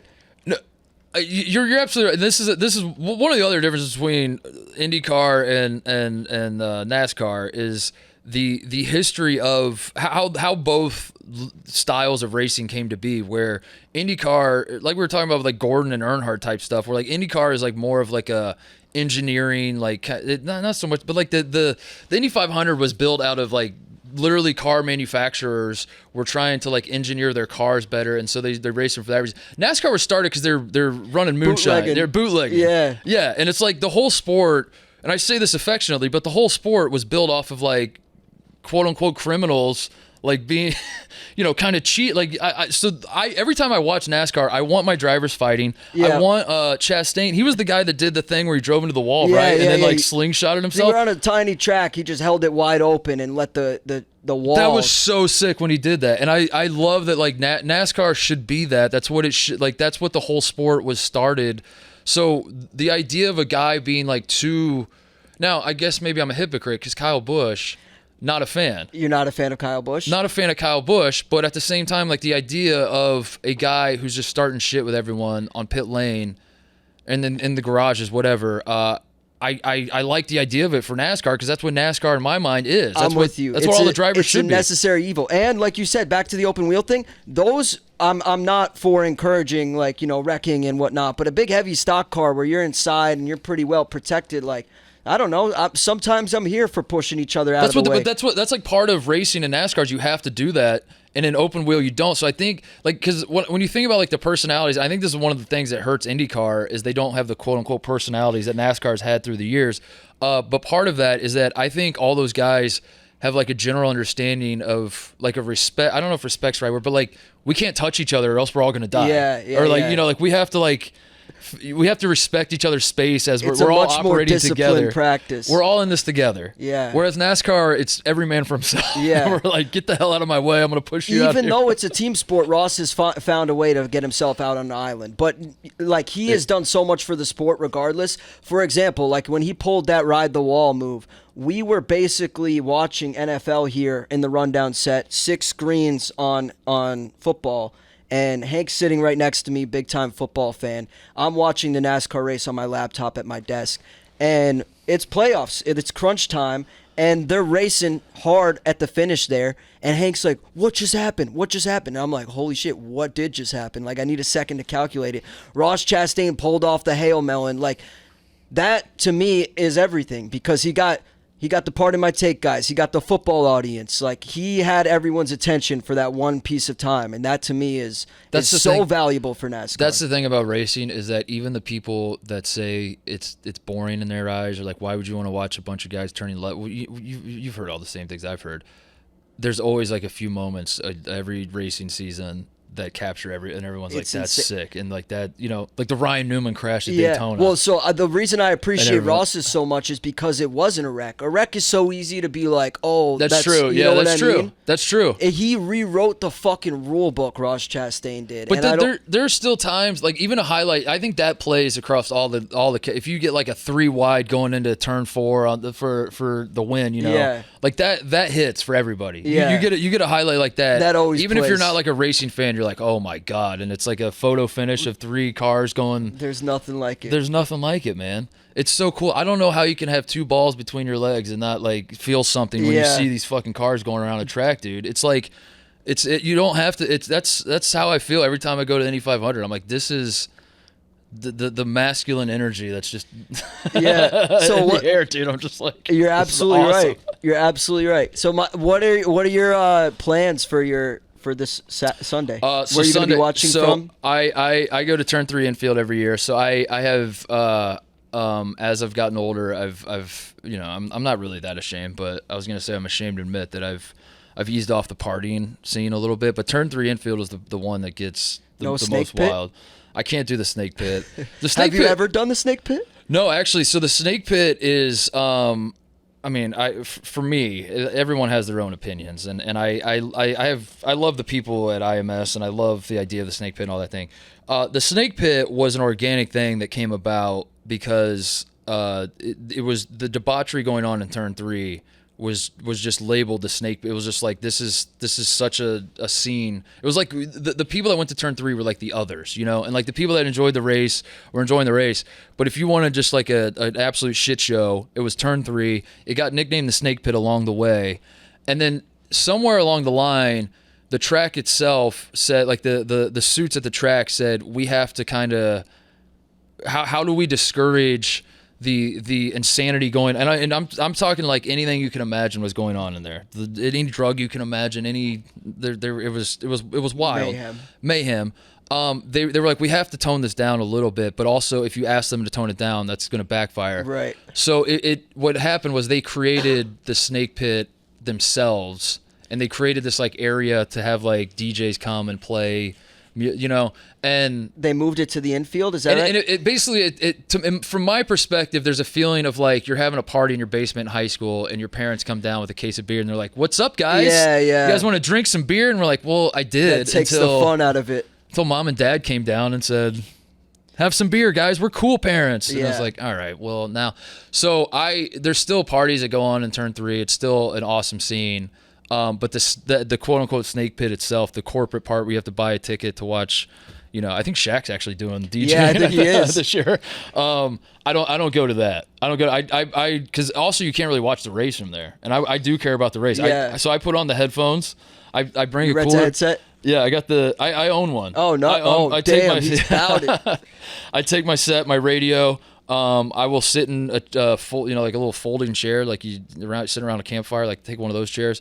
Cooler beer. I used to take like a big cooler. Used to do like a 30 rack maybe. I didn't probably drink them all, but I like to think that I did. Definitely didn't, but that's the stories I tell. Now it's like 12. It's like 6 to 12. That's all. And I just kind of nurse them a little bit. That's still pretty good. Dude, it's a great experience because I you can come next year. Next year I will. Anybody that wants, you guys can all come. Everybody. That would be awesome. We'll do a double. We'll go. You want to do the double duty? That would be something. Dude, we could do. Kyle Larson's doing it next year. Yeah, let's get on. I'll try to talk to Kyle and see if I can get us a couple seats on his jet. Those PJ. Can you imagine? That was one of the coolest things too. That I think that's gonna be awesome when he does that next year. Because that's something that I always that might have been why I never felt like there was like a rivalry or anything else with racing. Is because when I was growing up and like when I was coming of age and everything, like in the 90s and early 2000s. Robbie Gordon and Tony Stewart were the two big guys that did it all the time. But they would do both, and it was like the coolest thing ever to think a guy's doing 500 miles in this type of car at the Indy 500, jumping in a helicopter, flying to the airport to then fly to North Carolina to then run 600 miles. It's crazy. At a stock car. It was crazy, and it was Tony Stewart one year. I think it was 01. He didn't almost win both of them, but it was like shit. Like he got like I think like 5th or 6th in Indy, and he got like top 5 at the Coca-Cola 600. I was like, that might be the greatest athletic achievement I've ever seen. Everything involved, even the logistics that go into that. As someone that kind of does travel and whatnot, that's very impressive. But you're just seeing it from like a pure logistics. The pilots, never mind the endurance. You're just like, how do you across the board coordinate that? That's crazy. But no, I think you're right. I think you take after the drivers. To me, the drivers' interest in wanting to do both and run all these sort of different factions of racing is a testament to how much you should appreciate just the whole kind of sport that is racing. So Kyle Larson is doing the double next year. Connor Daly, I know he's the hometown favorite. He's right? the hometown guy for the Indy 500. So I looked this up one time, and I think it was, I want to say it was Wilbur Shaw in like 1940 was the last time a Hoosier won the Indy 500. So this is something that and like really me alone, because I every time I point this out to somebody, they're like, what's the one thing you want to see in sports? I'm like, a Hoosier win the 500. And they're like, all right, so what's the other one thing you want to see? Like, that's never an acceptable answer to. But I would love to see that. Connor Daly was leading laps last year, and the place went bananas. I remember that. Yeah. If Connor Daly had like the fire suit that had the pinstripe Indiana pants, that would be incredible. He said he's trying to. I saw that he wants to do the Daytona 500 next year too. And I think all these instances of guys doing this is great for both sports. I think so. The history. I don't know if you care about this, but maybe my listeners do. Not IndyCar, open wheel racing it was bigger than NASCAR in like the 70s and 80s and stuff. And NASCAR was like a regional southern thing. And as far as like the entire country, if there was one racing series that the entire country cared about, it was more open wheel than NASCAR. And the reason NASCAR became so huge, beyond like NASCAR being smart, and like NASCAR is great, and NASCAR would have become huge anyway. But there was a split in the 90s with open wheel racing, because the guy who owned Indianapolis Motor Speedway knew how much leverage he had by having like the biggest race. And so he was trying to like get the rest of the league, what do you call it? The federate, all the tracks. He was trying to like cater it more to his one. Like he was trying to be. He's like, I'm the big dog. We're the main attraction. He wanted more ovals in the race because they were doing a lot of road courses. He was like, to hell with that. We should be an oval series where it all leads up to the Indy 500, and this is like how it's structured. And everyone's like, why would we do that? That's not like what we do. So it was just like a big political thing where like he's putting his foot down, saying like, we're the Indy 500 runs everything. You should listen to me. Everyone else is like, we're not going to listen to you. Another thing he wanted to do was, if I remember right, was like have basically all Americans in the series. So like open wheel racing, obviously with Formula One and like all the there's open wheel guys all over the world love open wheel racing. And the league that they were running had too many foreign guys in his mind. And he's like, if you want to get people to care about this in America, let's just get some Americans. Yeah. And everyone else was like, why would we do that? Like, we have a great thing going. Long story short, he basically takes his ball and goes home and says, fuck all of you. If you don't do it my way, none of you get to come to the Indy 500. My way or the highway. So they all formed their own thing, competed directly with the Indy 500. And then in 1996, that was the first race at the 500 with the split, and basically all the best drivers were in Michigan on that day racing a completely different race, and it was like all the B team guys were at Indy, and it was like, I mean, it was still fun, but like people were just like, what the hell is going on? Tour. It was like somehow Indy had become the Live Tour. And like, how is the greatest race in the world the Live Tour? And then in 1997, I remember it got rained out 2 days in a row, which I felt like was like some sort of omen of like God saying like, we got to figure this out. Yeah, fix it. So they raced it on Tuesday. And I remember my mom calling me out of school, and there was like, it felt like there was 1,000 people at the track on a Tuesday afternoon watching the race. But anyway, like that, in IndyCar and open wheel racing in this country took a massive hit in the 90s. And at the same time, you have Jeff Gordon and Dale Earnhardt with their deal in the 90s, like the perfect rivalry. Because Gordon really was like Earnhardt was like the Southern representative, obviously. But as much as like Gordon was hated by the Southern guys, he did represent like an opening up of a new world to NASCAR, where it was like, you know, like that's because NASCAR was stereotypical to like people from the North and people from the West Coast and stuff. You're like, I don't want to watch those fucking rednecks like running. But now you have Jeff Gordon, who doesn't have a Southern accent and isn't talking about, you know, like doesn't feel like a good old boy from the South. And I think those two guys in relation, and also with the open wheel bullshit going on, NASCAR exploded, and IndyCar and the open wheel nonsense has been trying to catch up ever since. And I think now, not that it's a competition between the two, but I think like in the last 10 years or so, the Indy 500 especially, but IndyCar is like, the Indy 500 is back in a big way. They're saying, I saw the other day, they're anticipating 325,000 people at the race on Sunday. They think it's going to be like, and that warms my heart too, because there were times in the 90s where, you know, my dad would tell me like, this is the biggest deal in racing, Mark, and I would look around and be like, is it? I mean, you're like, pretty NASCAR looks cooler on TV, you know. Like, I mean, I'm watching TV. Daytona looks pretty sick, Dad. And he's like, no, this one's the biggest. So yeah. Anyway, that's maybe too much history, but no, I mean Indy is beautiful. So, do you have a pick for the Indy 500? And how about? We got to talk about the Coca-Cola 6. So the Indy 500. It's the top 10 right now in qualifying were from two teams. It was Chip Ganassi's team and it was McLaren.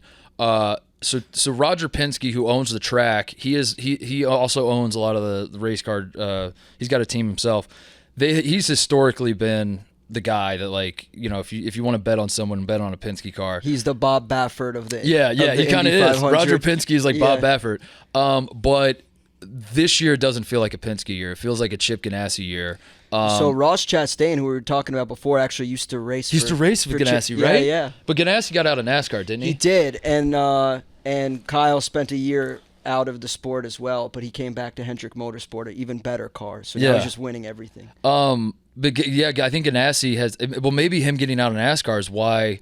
But like, because in the last couple of years, Ganassi won it last year with Marcus Ericsson, Indy 500, and this year Alex Palou's on the pole. I'm kind of a basic bitch. I probably do this with college basketball too. I mean, I literally picked Alabama to win the national championship. As it turns out, I'm just a basic bitch when I make predictions. But I feel like it does feel like an Alex Palou year because he's been knocking on the door. He's in a Chip Ganassi car. He's on the pole. Here's a stat for you, the Spider. Get people excited. I told TJ this last show. The 2021. This was only 2 years ago. Scott Dixon won the pole for the Indy 500. His time that he ran, the speed that he ran in qualifying in 2021 to win the pole would have put him at 23rd to start this year's race. Exact same track, exact same area. We'd be 23rd. They were flying this year. Why? Do you know why? I don't really know. I'm not smart enough. That's where I'm only a 6th grade education. It's fucking wild. It's wild, dude. They're going 234 average. That is ridiculous. Average. So that includes the braking into the turns. That's crazy. Averaging 234. But yeah, if you want to gamble on it, definitely do Ganassi or McLaren.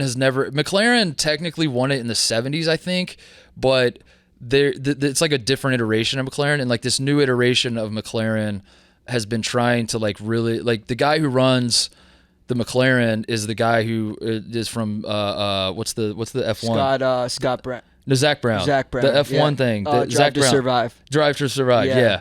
He's an American guy, and I think he wanted to get like he's using like IndyCar to identify like F1 drivers, and there's like sort of a symbiotic thing with him.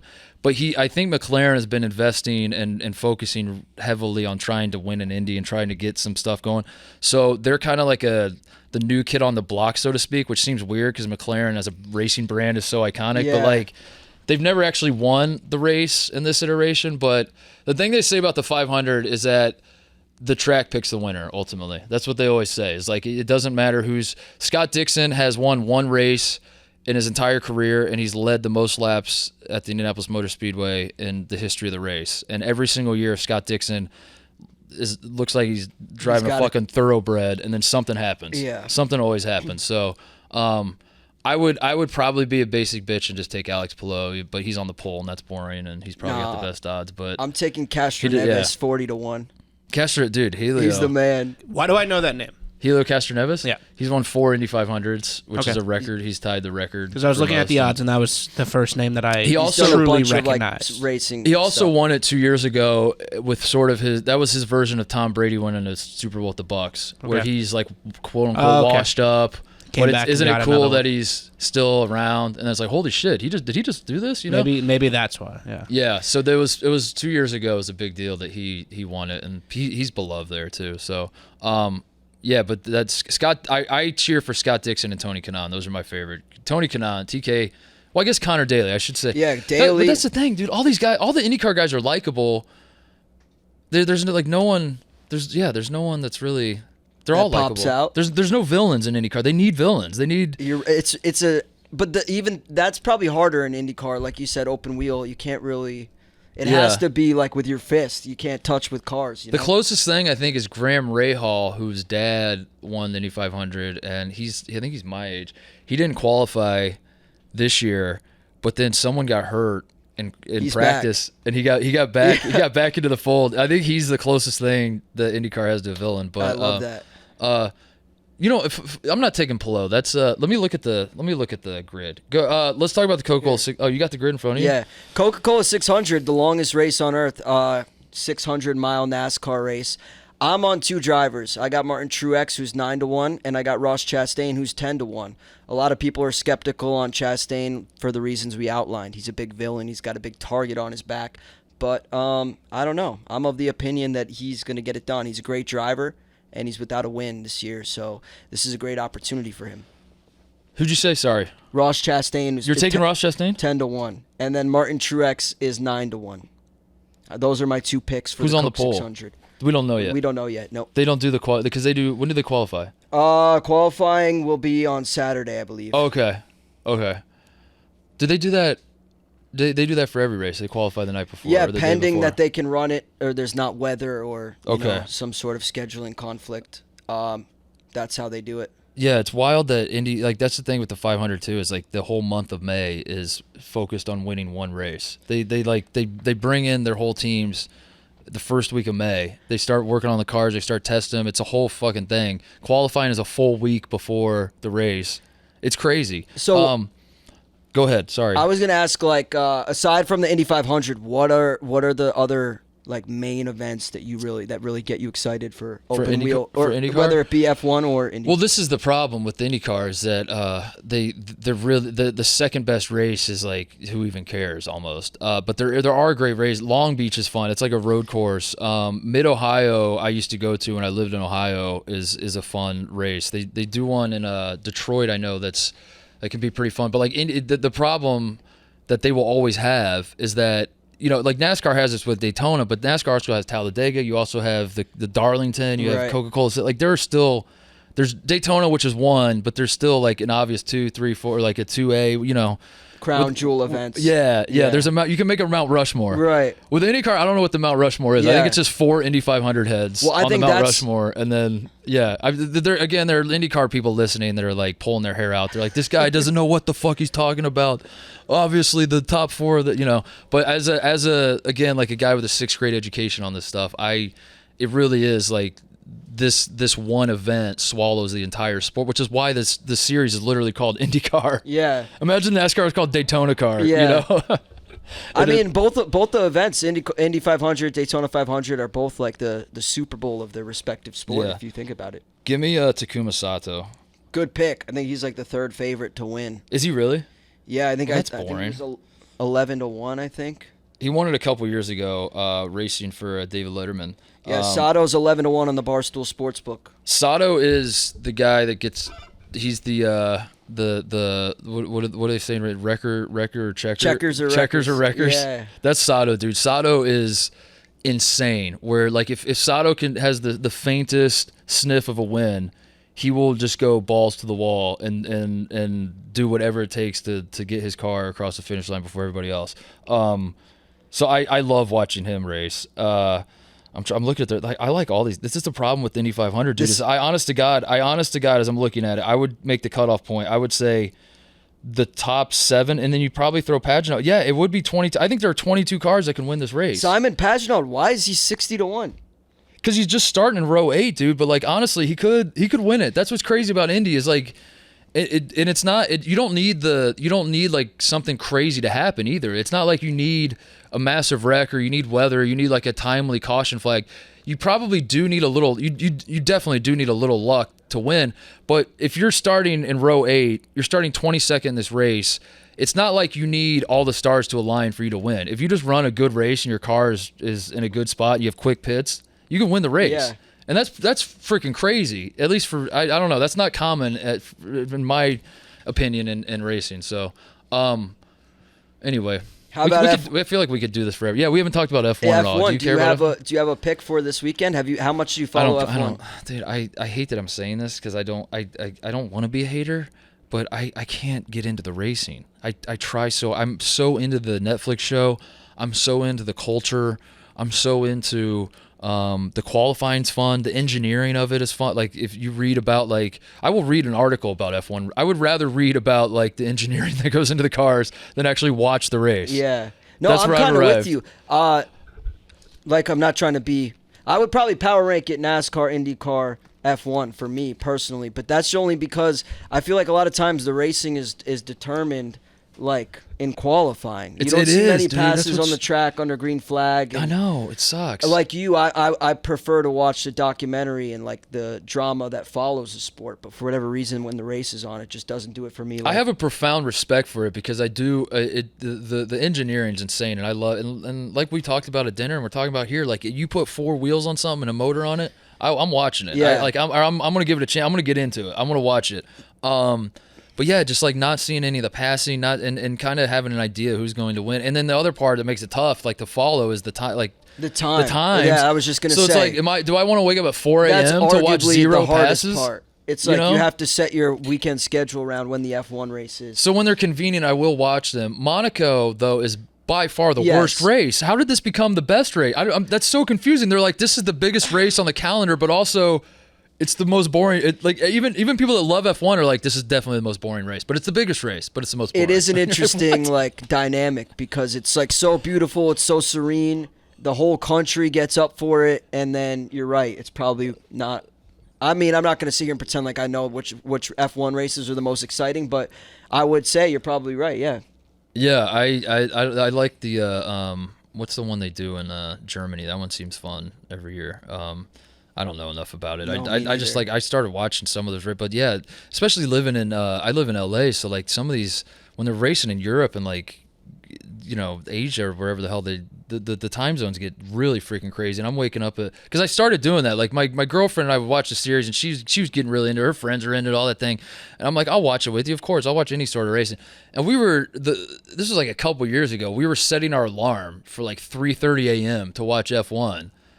And I was like, this is I don't know if I can continue to do this if like if we get some passing. Yeah. That's all I want. I just want like one pass. I want one lead change. That's all I want. Out on the track, I love one lead NASCAR. change. It's so much parity. It's like also it drives me bananas the teammate situation where like if your guy is winning. Now this happens in NASCAR. This will happen in any car from time to time. The politics. But I don't think it does not happen on this level. That like if the right guy is in first, then the second guy can't pass it. He's not allowed. No, in NASCAR, if you're there at the end, fuck your teammate. Fuck your teammate, it's a dude. one. Yeah, it's about you. I love that. That's what it should be. Yeah, hell yeah. It should be. This was fun, man. We should do this. We should do this for Daytona. We should do this more often, dude. I love talking racing. No one thinks I'm serious when I want to talk about racing, and that's why it's good to have fellow people to talk racing with. What's your favorite NASCAR race that you've been to? Probably one of the two that you said, Talladega or Daytona, only because I love super speedway racing. I know that will probably be a hot button issue too. Some people prefer dirt racing, short track racing. I don't know. I like to see what the max that these cars are capable of and the pushing and the teamwork that goes into plate racing. So it would be Daytona or Talladega, and it all depends on what type of mood I'm in. If I want to see something like the Indy 500, the Super Bowl of NASCAR, the best of the best, I'll watch the Daytona 500. If I want to party and get the snake pit vibe, I'll go to Talladega and chop it up on the boulevard with the gritty NASCAR fans. I got to get to Talladega. This is This is the start of a beautiful I'm here for friendship it. right Thanks here. so much for having me. We're gonna be doing. We gotta. You're coming to Indy, the Indy 500 next year, and I gotta get to Talladega. I went to Daytona last year. What was the one? Was it last year? The Bubba Wallace almost stole at the end. Yeah, I think it was last year. Yeah, and he was like a half car length. I forget. He's such a good plate racer as well. Yeah, that was awesome. But Daytona was so cool. Daytona objectively. Now I love the Indy 500. It's my number one sporting event in the world. I love it more than the NCAA tournament. Daytona objectively was a better viewing experience because like as much as I love IMS, the track is so big you can't see it all. But Daytona, I was like blown away. I was like, oh my God, I can just like sit up here and like see the whole track, and you're seeing the passing on the backstretch. It's incredible. I was like, this is perfect. This is anyway, we could talk for hours about this stuff, but Sunday, if you're so inclined, park your ass on the couch, man, and watch all the racing. Get some Stella Blue, get comfortable, watch all three. Yeah. F1, NASCAR, IndyCar. Yeah, it's just greatest nice spectacle in racing. Nice little build. And next year we'll be there. Double. We should do the double duty, man. With Kyle Larson. Kyle, if you're listening, let us get on the PJ. We're gonna go to Indy 500. We're gonna jump on your PJ with you. We'll do a little behind the scenes thing. It started as a joke, and now I'm talking myself into like this is actually a genius idea to like Barstool to produce Kyle Larson behind the scenes of the double duty. That would be awesome. Kyle, let us know. Let us know, Kyle. Quick break to talk about Fitbod. If you're looking to take your workout to the next level, check out Fitbod. The Fitbod app creates a workout program that's personalized to your goals, fitness level, and available equipment. It learns from your previous workouts and adapts as you improve. Just pick a fitness goal, select your equipment, and Fitbod will create a custom workout program for you, whether you've been missing gym time or you hit a plateau. Fitbod will build a workout plan individualized to you. The app switches up your exercises to avoid overtraining or burnout while keeping your workouts fresh and fun. Your program also changes based on your personal progress for maximized results. Whether you work out in the weight room or your living room, Fitbod has you covered. Learn new movements the right way with over 1,400 demonstration videos. A full year of Fitbod is less than the cost of a single session with a personal trainer. I will read that again because that is insane. If you do the math, a full year of Fitbod is less than the cost of a single session with a personal trainer. There's no better time to level up your fitness habit. Try Fitbod today. Get 25% off your subscription or try the app free at fitbod.me/Mark Titus. That's fitbod.me/Mark Titus. Go do it now. Fitbod. Summer's right around the corner. Get your body ready. Get that beach bod ready with Fitbod. All right. Thank you to Brandon. Thank you to Spider. Fun times. I want to run through a brick wall after talking to Spider about racing. I felt he's the man, dude. And I do.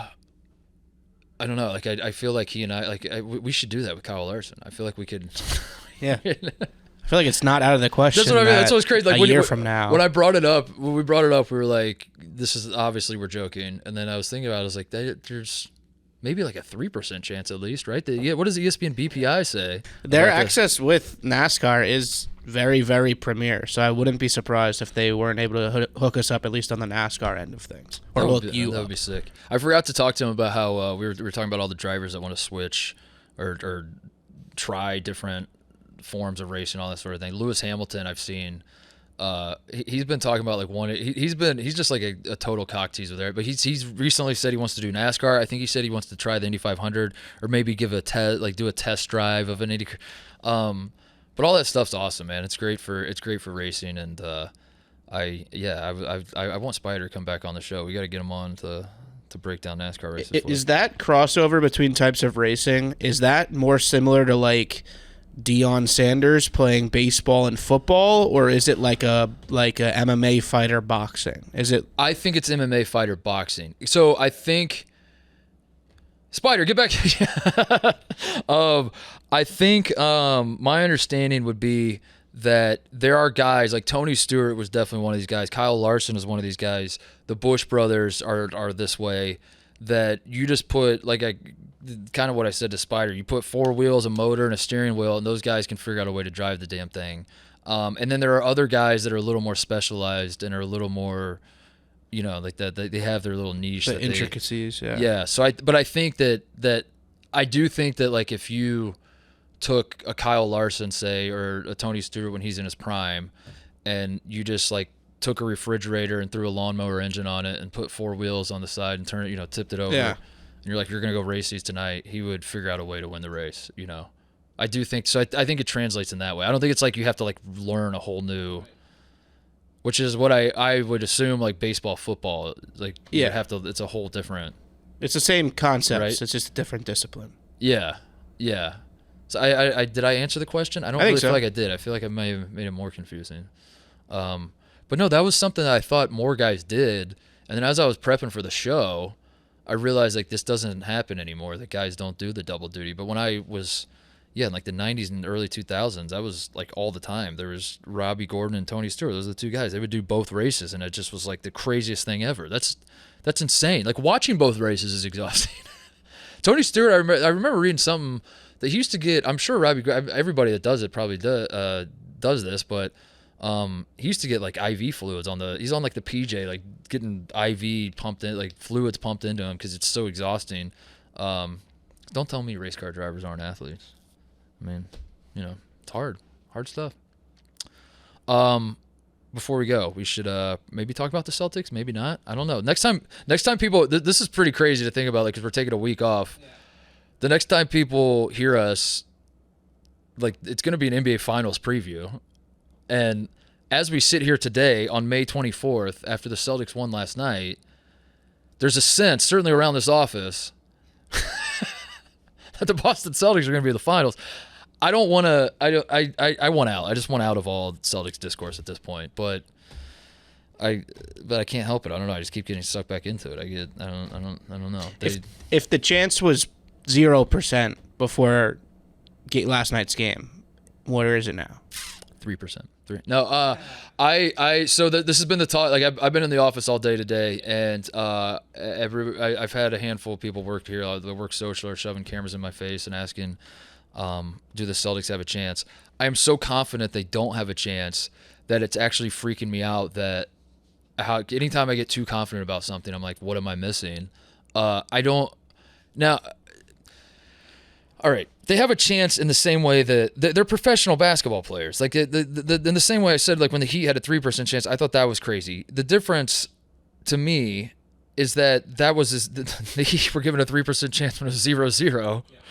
The Celtics are going to have to still win 3 more games, and like I don't know. I'm going a little crazy because I understand I'm putting myself on an island, but like my rational brain, if I knew that what no one else was saying, if we were all like locked in like a silent booth and we had to like spit out our own thoughts, I would be laughing. Like there's no way, of course there's no way the Celtics have, but somehow I'm hearing everyone else and now it's like affecting how I'm viewing this. But I'm like, I said that today. I think they put out a clip on social. I said if the Celtics were wearing Hawks jerseys, would there be anybody in this office that would be talking about the Hawks won last night and now we have a series?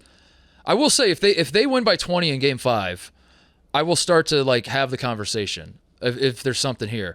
But you're down 3-0, you win 1 game. You're still down 3. Like you have to win 3 in a row. Now, it's not even that. It's like the discussion has now become that all the pressure's on Miami. I would say, in my opinion, the pressure's on the team that literally cannot lose or their season is over, versus the team that could afford to lose now still 2 more games and still win the series.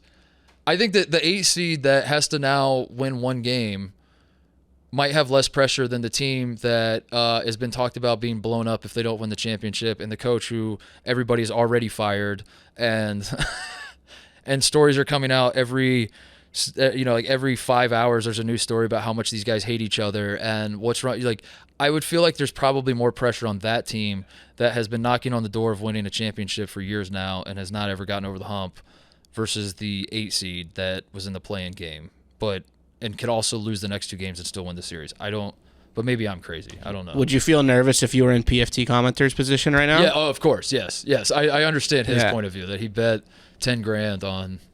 It was $10,000 to win $1,500 on both the Panthers and the Heat to advance. Yeah. Both up 3-0. I don't mean to say, like, I'm not going to... If the Celtics do, in fact, win Game 5, if they win Game 6, like... I will change my perspective on, like, it's not like I'm going to go into a Game 7 in Boston and be like, there's 0% chance. It's never happened before. Like, I am adjusting. I will give them more of a chance now than I did going into Game 4. But we're a long way away from saying we have a series now. And it felt like last night they won, and everyone's like, uh-oh. I don't think it's time for uh-oh. I think we still have, for me, uh-oh is like the Celtics are up by double digits going into the fourth quarter of Game 6. Then I'm saying we might have an uh-oh situation. We now have something. But until then... It's a team one game. 3-1 is still a staggering deficit. Like 3-1, like blowing a 3-1 lead is like a historic thing. It's a known thing when somebody blows a 3-1. I don't know. So I have somehow I understand how it happened. I've painted myself as the Celtics hater at this company, and every time they win, lose, or draw, it feels like eyes are turning to me, and it's like, what's your take now? What's your what do you got to say now? I'm so just like, yeah, okay, you won one game. That like the fact that I'm not worried about the Celtics winning the series does make me worried, because it does feel like everybody else around me is like, we have not even just in this company. It's like all over all of basketball. It's like, okay, so now if the Celtics can just, and then everything you say are things that the Celtics haven't done consistently. But if they could, on paper, if they could just every single night, like, hit all their threes and also play great defense, and also if they could, and then they do that again in Game 6, and then they do it again in Game 7. So I don't think it's an auto situation, but I will give the Celtics credit. They showed more heart than I thought they would in Game 4. It really did feel like they were just going to lay down, especially after like the first half when. The Heat went on the run at one point and took not a huge lead, but it sort of felt like maybe this is the time the Celtics throw in the towel, and they didn't. But no, we're still a long way away from. Show me what happens when the Celtics are breaking shots, and they go through a stretch where they're not made, because it's really interesting to me how their defense gets turned up when they're making shots, and when they're not hitting threes, they just stop playing defense, and it snowballs. So. I mean, yeah, is there a world where the Celtics can just, like, not miss like they were in the second half? I don't know. Whatever. Yeah, sure. Is that what you want me to say? Is that what you want me to say, Boston? You want me to say you still have a chance? Fine, you have a chance. You have a chance. In fact, the Celtics will win the series. Shut up. Fine, I admit it. The Celtics are going to come back and make history. That's a good cover. That's a good cover quote in case they actually, the next time we talk, clip that. They did it, then we have that clip. We have that clip of me saying, I did say that after Game 1. After Game 1, I wasn't even doing shtick. I literally said, like, that was crazy that the Heat stole Game 1, but the Celtics are still going to win the series. And then even after Game 2, I might have said it. I might have still thought that the Celtics were going to win the series. That is pretty crazy, though, that A-Rod and Derek Jeter read the game. It is kind of ominous. It's so stupid. Yeah. It's so stupid. It's so stupid. What a script out, man. I got to find one other person at this company that doesn't believe in this bullshit. It doesn't. Like we were talking about with the gambling cave when I first got hired here, and you're like, whatever you do not mess with the vibes, do not jinx it. And I don't know, maybe I'm the crazy one. But that Spider's actual job title, by the way, is like vibe curator. Like, he is very important to he's a guy that'll just start a slow clap at the right time. He's great to have around that type of environment. Who else here do you ascribe to that A-Rod and Jeter had any sort of, like, it's noteworthy. We should mention it as like a ha-ha, but do you think it has any actual... I think it's fun to be like, well, but no. It's a funny piece of trivia, but do we actually believe it has a bearing on what's happening in the series? It would be funny if the comeback happened and then they could like use that in graphics and stuff, but... Yeah, don't get me wrong. If the Celtics come back to win, I will gladly pile on A-Rod and Jeter with everyone else, and I'll say you did this for the memes. But I don't actually think that has. I look at it through a content lens, where I'm like, this. That's true. This is good. This is good shit right here. I'm eating the slop. I'm enjoying what I'm eating here. Yeah, but you also acknowledge it's slop. Yeah. You also are saying that this is slop. Feed me more. Delicious. Please, sir, may I have another? So anyway, well, that's fascinating. It's like we're going into like a coma or something, or like we're gonna go into like we're just like going into a coma. And the next time we all meet to do a show, what's gonna happen? What's the world gonna look like? We don't know. Either the greatest comeback in the history of the NBA has happened, or the Celtics have been blown up and Joe Mazzulla's fired. He's probably might if they lose tomorrow or Saturday, he's probably fired by Wednesday when we record. That is crazy. Wow. I guess that's why you can't take a week off in the world of podcasting. Yeah. Huh. Oh well. Anyway, moving on. Shout outs before we go. Anything else? Shout out to Ron Harper Jr. I was gonna say we got to probably talk about your feud with Dan Dakich. Yeah. What did you end up? So TJ texted me last night. Are you friends with Dan Dakich? Because I could actually read it because I don't want to put. So he was tweeting nonsense, and I saw that I know that he's an Indiana guy. I wanted to make sure I wasn't. I appreciate that you did that because there are probably some guys that you might hate that I'm friends with. But I didn't need to take an unnecessary shot at somebody that would for the record, moving forward, take your shots. Yeah. Because if I'm friends with somebody and you're taking shots at them, if I'm friends with them, it's because I think they're cool enough to handle my producer. Right. I think that they would like. I just didn't want him to click on me and see producer Mark Titus show, and then you get a text at 1 a.m. Yeah, I knew what you had sent was very innocent. That's why I wanted to read it exactly because it was just a fun. At 11:13 p.m., I get a text from TJ that says, "Are you friends with Dan Dakich? I'm about to tweet something mean at him." and I said, "No, he's a loser. Go have at it." And then you said what? I just said, "Shut the fuck up, Dan Dakich, you bozo." Because explain the story to everybody. So it stems from Cam Spencer, who was transferred into Rutgers. He's our leading scorer last year. He shocked everybody by jumping into the transfer portal last weekend, the day after he left campus.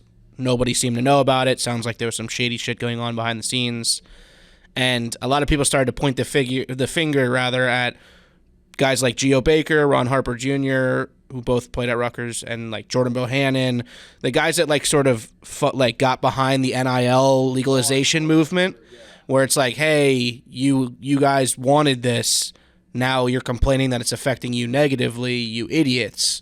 Yeah. And it got personal. Dan Dakich was tweeting it always does with Dakich. Stuff about Yes. Ron Harper Jr.'s dad, who played obviously in the NBA.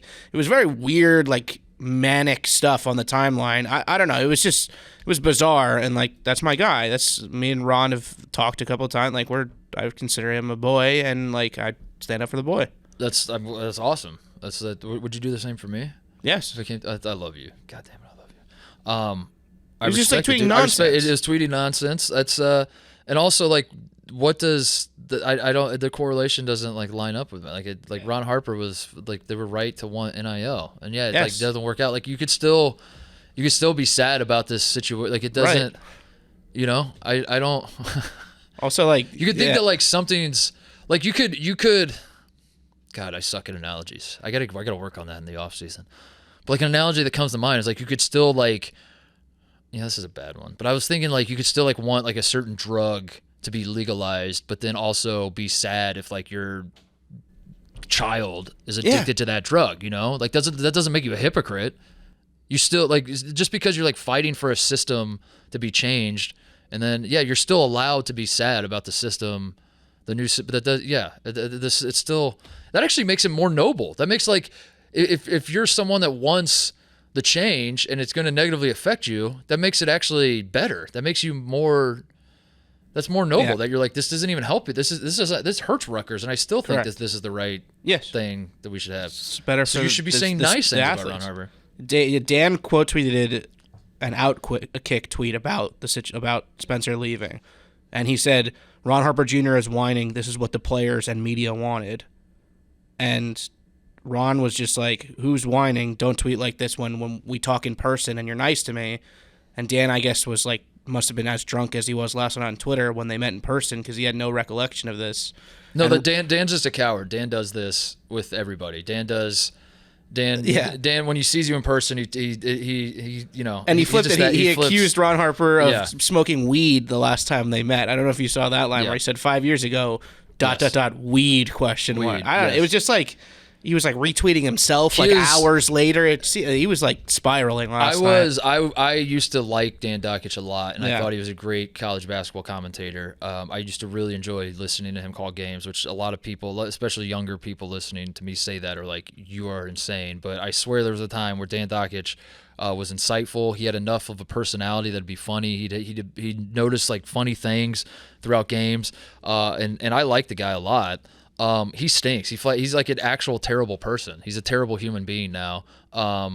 And he's just gone like full, like he's, and it's such, I don't know if it's a joke or not, like if he's doing a facade or what, but it feels like he's trying to do a Clay Travis impression, and Clay Travis is trying to do a Dave Portnoy impression. Yep.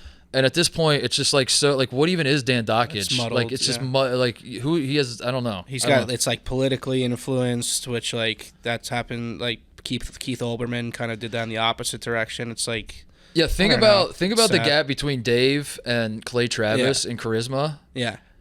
That it's at least that big of a gap between Clay Travis and Dan Dakich in charisma, and it's like that. Yeah. And it's where Dan Dakich has to go at like former college basketball stars. Yes, and it's also in the same way that Clay wants to be Dave, but he also has no understanding of like what makes Dave actually likable and like why Dave has built an empire. Dan also, like, that's the levels to all this. So we did a live show in Bloomington, Indiana. Tate and I did, when was this? It was a few years ago, before COVID. And there were a million people I could have asked to come to the live show, at IU. I know a ton of people that played at IU, that coached at IU, and I asked Dakich because at the time, I thought Dakich was like fun, and it would make for a fun atmosphere. Like he would come out and like, you know, tell some jokes. He'd tell some Bob Knight stories, and he'd be real personable and all that sort of thing. The night before, or it wasn't even the night before, I think it was the day of, he texted me he's not coming. He lied about someone dying in his family. Like he made up like some crazy excuse that I knew was bullshit. Like I knew he was lying to me.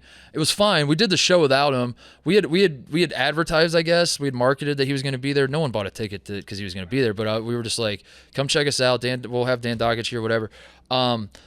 So we ended up doing a show by ourselves. It was fine. It was a great night. But when we come out and greet the crowd, we did like an opening little thing, and then we go, now please welcome our guest, Dan Dakich, and the place is like clapping. And we look at the door, and like Tate and I obviously knew he wasn't coming. We were like doing the bit. And we look at the door, and he doesn't come. And then I look back to the crowd, and I go, yeah, so here's the thing. Dakich canceled on us like 2 hours ago. I have never, to this day, in all the live shows we've done, and I have never in my life gotten a bigger round of applause when I was on stage than when that happened. The place went nuts. They were like, yes! And that's in Bloomington, Indiana, where of all places you would think that guy would be liked. Says a lot. So anyway, I do not like Dan Dakich, and I will co-sign anything you send his way. Yeah, I mean, he stinks. His son, well, funny enough, his son's cool. Andrew Dakich is cool. He played at Michigan, then he played at Ohio State. He's assistant coach at Illinois State. I like Andrew Dakich a lot. Yeah. His father, as you said, is a bozo. And, you know. I think those like non-vulgar disses hit harder when you call somebody like stupid or like dumbass, dumbhead. Yeah. He was that way. His commentary started to get that way too. When he would call gay, there's a reason ESPN fired it, because he would just get so like nasty with like what he was saying about kids. It was crazy. I don't get it, because that's what I don't know. I hope I'm not holding my breath, but it would be cool if like he pulled his head out of his ass and was like a decent human being again. It could be, but I feel like he's too far gone. He's just trying to chase whatever the hell persona he's trying to build for himself. Anything else? We did also lose another recruit. So the Rutgers. Yeah. Are you worried? Yes. Who should be more worried, Rutgers or the Miami Heat? Rutgers. Delaquan Warren walked. He's a 4-star verbal commit, but what's happening? Is it NIL? It's NIL. Yeah, we don't have the money. Or we have money set aside for other people. Oh, that because Dylan Harper is still out there. Which I said this to you or Rico earlier today.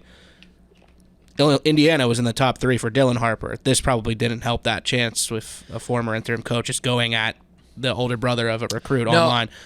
Yeah. Okay. Okay. Yeah. Go ahead. Yeah. All right. I was gonna disagree, but I'll let you have it. I'm hoping. I don't want to kill your dream. Go ahead. Recruits are discouraged because that money's already set aside for Dylan because he hasn't committed yet. It's us, Duke, or Indiana. God, dude. Yeah. You were. That's my last bastion. Like my last. You were drinking like, that Baco yeah. Kool-Aid. You were drinking. This is tough, man. I hate to see this. I feel partially responsible again. Like ever since I joined the show, ever since the show started, Rutgers has missed the tournament. It's okay. Maybe we'll get Caleb Love, dude. That would be cool. That would be so. Like what? I mean, you'll be fine. You'll be fine. I'm not worried about it. Rutgers. I trust Pikel. He'll find a way. He'll find a way. They're not Rutgers. You got to get the attitude, the ultimate like boomer energy about this is that the guys you transfer, they just simply weren't Rutgers guys, and I think you got to get like really confident in that, and that's like the ultimate. When you reach that level of sports fandom, you've arrived where you can just say, we're not going to miss any of these guys. Because if you don't want to be here, we never wanted you in the first place. And whether you believe it or not, I don't know. But I think that's it. I don't really have anything else. I'm going to Indy. I'm going to watch the race. I'm excited about that. Next I don't time, think I have any other shout-outs. Next time we'll be in person. We'll be Chicago? I think, right? You're not coming back to New York anytime soon? No, heavens no. There's no reason. There's nothing for me here. There's one thing for me here. This is the shout out I want to give. Johnny's Luncheonette. My spot that I shouted out last time, and you said the Barstool Fund helped out. So when I was here in March, I was here for about a month. It felt like longer. It was probably actually shorter. It was probably like 3 weeks, 3.5, whatever. Way too long to be in one Manhattan hotel room. I was going to Johnny's Luncheonette literally every single morning, no matter what we had on the schedule. If we had a 9 a.m. interview, I was there at 8 a.m. so I could eat and then make it to the interview. If we were, whatever, I was going every single morning. That those guys started to recognize me. I started talking to them when I go, and I became a regular. And I walk in and they'd say, "What's up, Mark?" To get Johnny, the owner, would fist bump me and be like, "The usual." And I was like, "This is sick, dude. This is all I've ever wanted in my life is a guy who runs a diner saying, 'Do you want the usual, Mark?'" That was in March, TJ. Have not been back to New York since. Come back for the dozen this week. Staying in the same general area right around Barstool HQ. I walk down to Johnny's Luncheonette on Monday morning. I walk in. Their faces light up. And they said, "Oh, my God, you're back." And not only that, TJ, they said, "The usual?" I didn't even explain what it was. I just said yes. And these sons of bitches got it right. They got the usual right. That is insane. And that is like is the only time I've ever experienced anything in this city where I'm like, I could live here. Yeah. It's so rare. That has to be the first time anyone's ever left for over a month and come back and they still remember. The respect that these people are giving me is, I've never felt more respect in my life. Johnny's Luncheonette, it is on 25th, I believe. It is 25th. 25th and in between 6th and 7th. Johnny's Luncheonette, and honestly, I said this when I gave him a shout out last time. I said, "Go there, tell them Titus sent you," and then I laughed and I said, "They're not going to know what that means." Honest to God, they might know. Tell them the college basketball guy that was coming in every single day sent you, and they'll probably remember. These guys are incredible. They knew my order after this was in March. We're in late May, and they remembered. I walked in and they're like, "Coming right up," and they. And the other thing is, I don't even ring them up. I just drop a 20 down and I walk out, and then they fist bump me and they say, "See you later." I don't even know how much it costs. What's your order? I mean, it's basic bitch shit. I get eggs over medium, bacon, wheat toast, and black coffee. So it's not like that crazy. It's not $20. It's not $20. Oh, it's not $20 at all. Yeah. That's probably why they remembered your name so fast. This guy gives a $8 tip every time he comes. Yeah, it probably is like $11, $12. But the reason I do that is because it just plays into like the ethos of the experience of like going to this hole in the wall New York diner. Yeah. They fist bump you. They say, "Do you want the usual?" You don't even actually order. They start making it. They give you the food. You slap $20 on the counter and you walk out, and it's like, what year is this? You flick a nickel at the guy, but keep the change. Yeah. Tell your wife, tell the family hello. As I'm walking out. It's incredible. So I don't know if I'm gonna get a Christmas card from them or what, but it's awesome. Jealous. So I might come back just to go to Johnny's, but otherwise, we'll be in Chicago. And Dan was saying, I did PMT today, and the office situation got brought up, and Dan was saying that it is on track. So I'm hearing conflicting things, TJ. As am I. You're also hearing conflicting things? Well, Dan and Pete seem very confident. in But so where September. where are you getting? I thought The rest of upper management. Oh, the rest of seems upper to be management. planning Gotcha. as if it's not going to make it on time. Okay, gotcha. Which I guess is probably a safe thing to do, but Jake Marsh was in Chicago last weekend, I think, or this past weekend. I don't know, but he was telling me he went by the office and was peeking in the windows, and he was showing me the pictures that he took to show how far along the construction was. my dad said But apparently it's not- if you search it on Google Maps, like it's updated, and there's like some updated pictures of the building, like on Google Maps. If you type in like Barstool Sports really? Chicago, like he was able to find it through that. So I We should guess have it's starting to happen. We need like a live. We need to set up a camera that all of us employees can just like at any time pull up the live stream of where the office is. Or just like a big in progress terms bar, of, like a loading bar. Yeah, we'll be in Chicago, man. So that'll be fun. Next in-person show. Is LeBron gonna retire? Yes, yeah, he's gonna. Yes. Ever? Yeah, is this an ever question or is this? No, of course he's not gonna retire. He's not gonna retire at all. That's it. Everybody enjoy the holiday weekend. Watch the race, whatever race that is. I don't even care. Just watch one of them. Get some racing in your life. Do it for Spider. Listen to Roughness racing too. Spider's the man. Large is awesome too. I should have Large on here to talk NASCAR. Go listen to their show. Maybe listen to whatever brand the hell Brandon's working on. And we will see you guys in a week. Enjoy Memorial Day. Peace.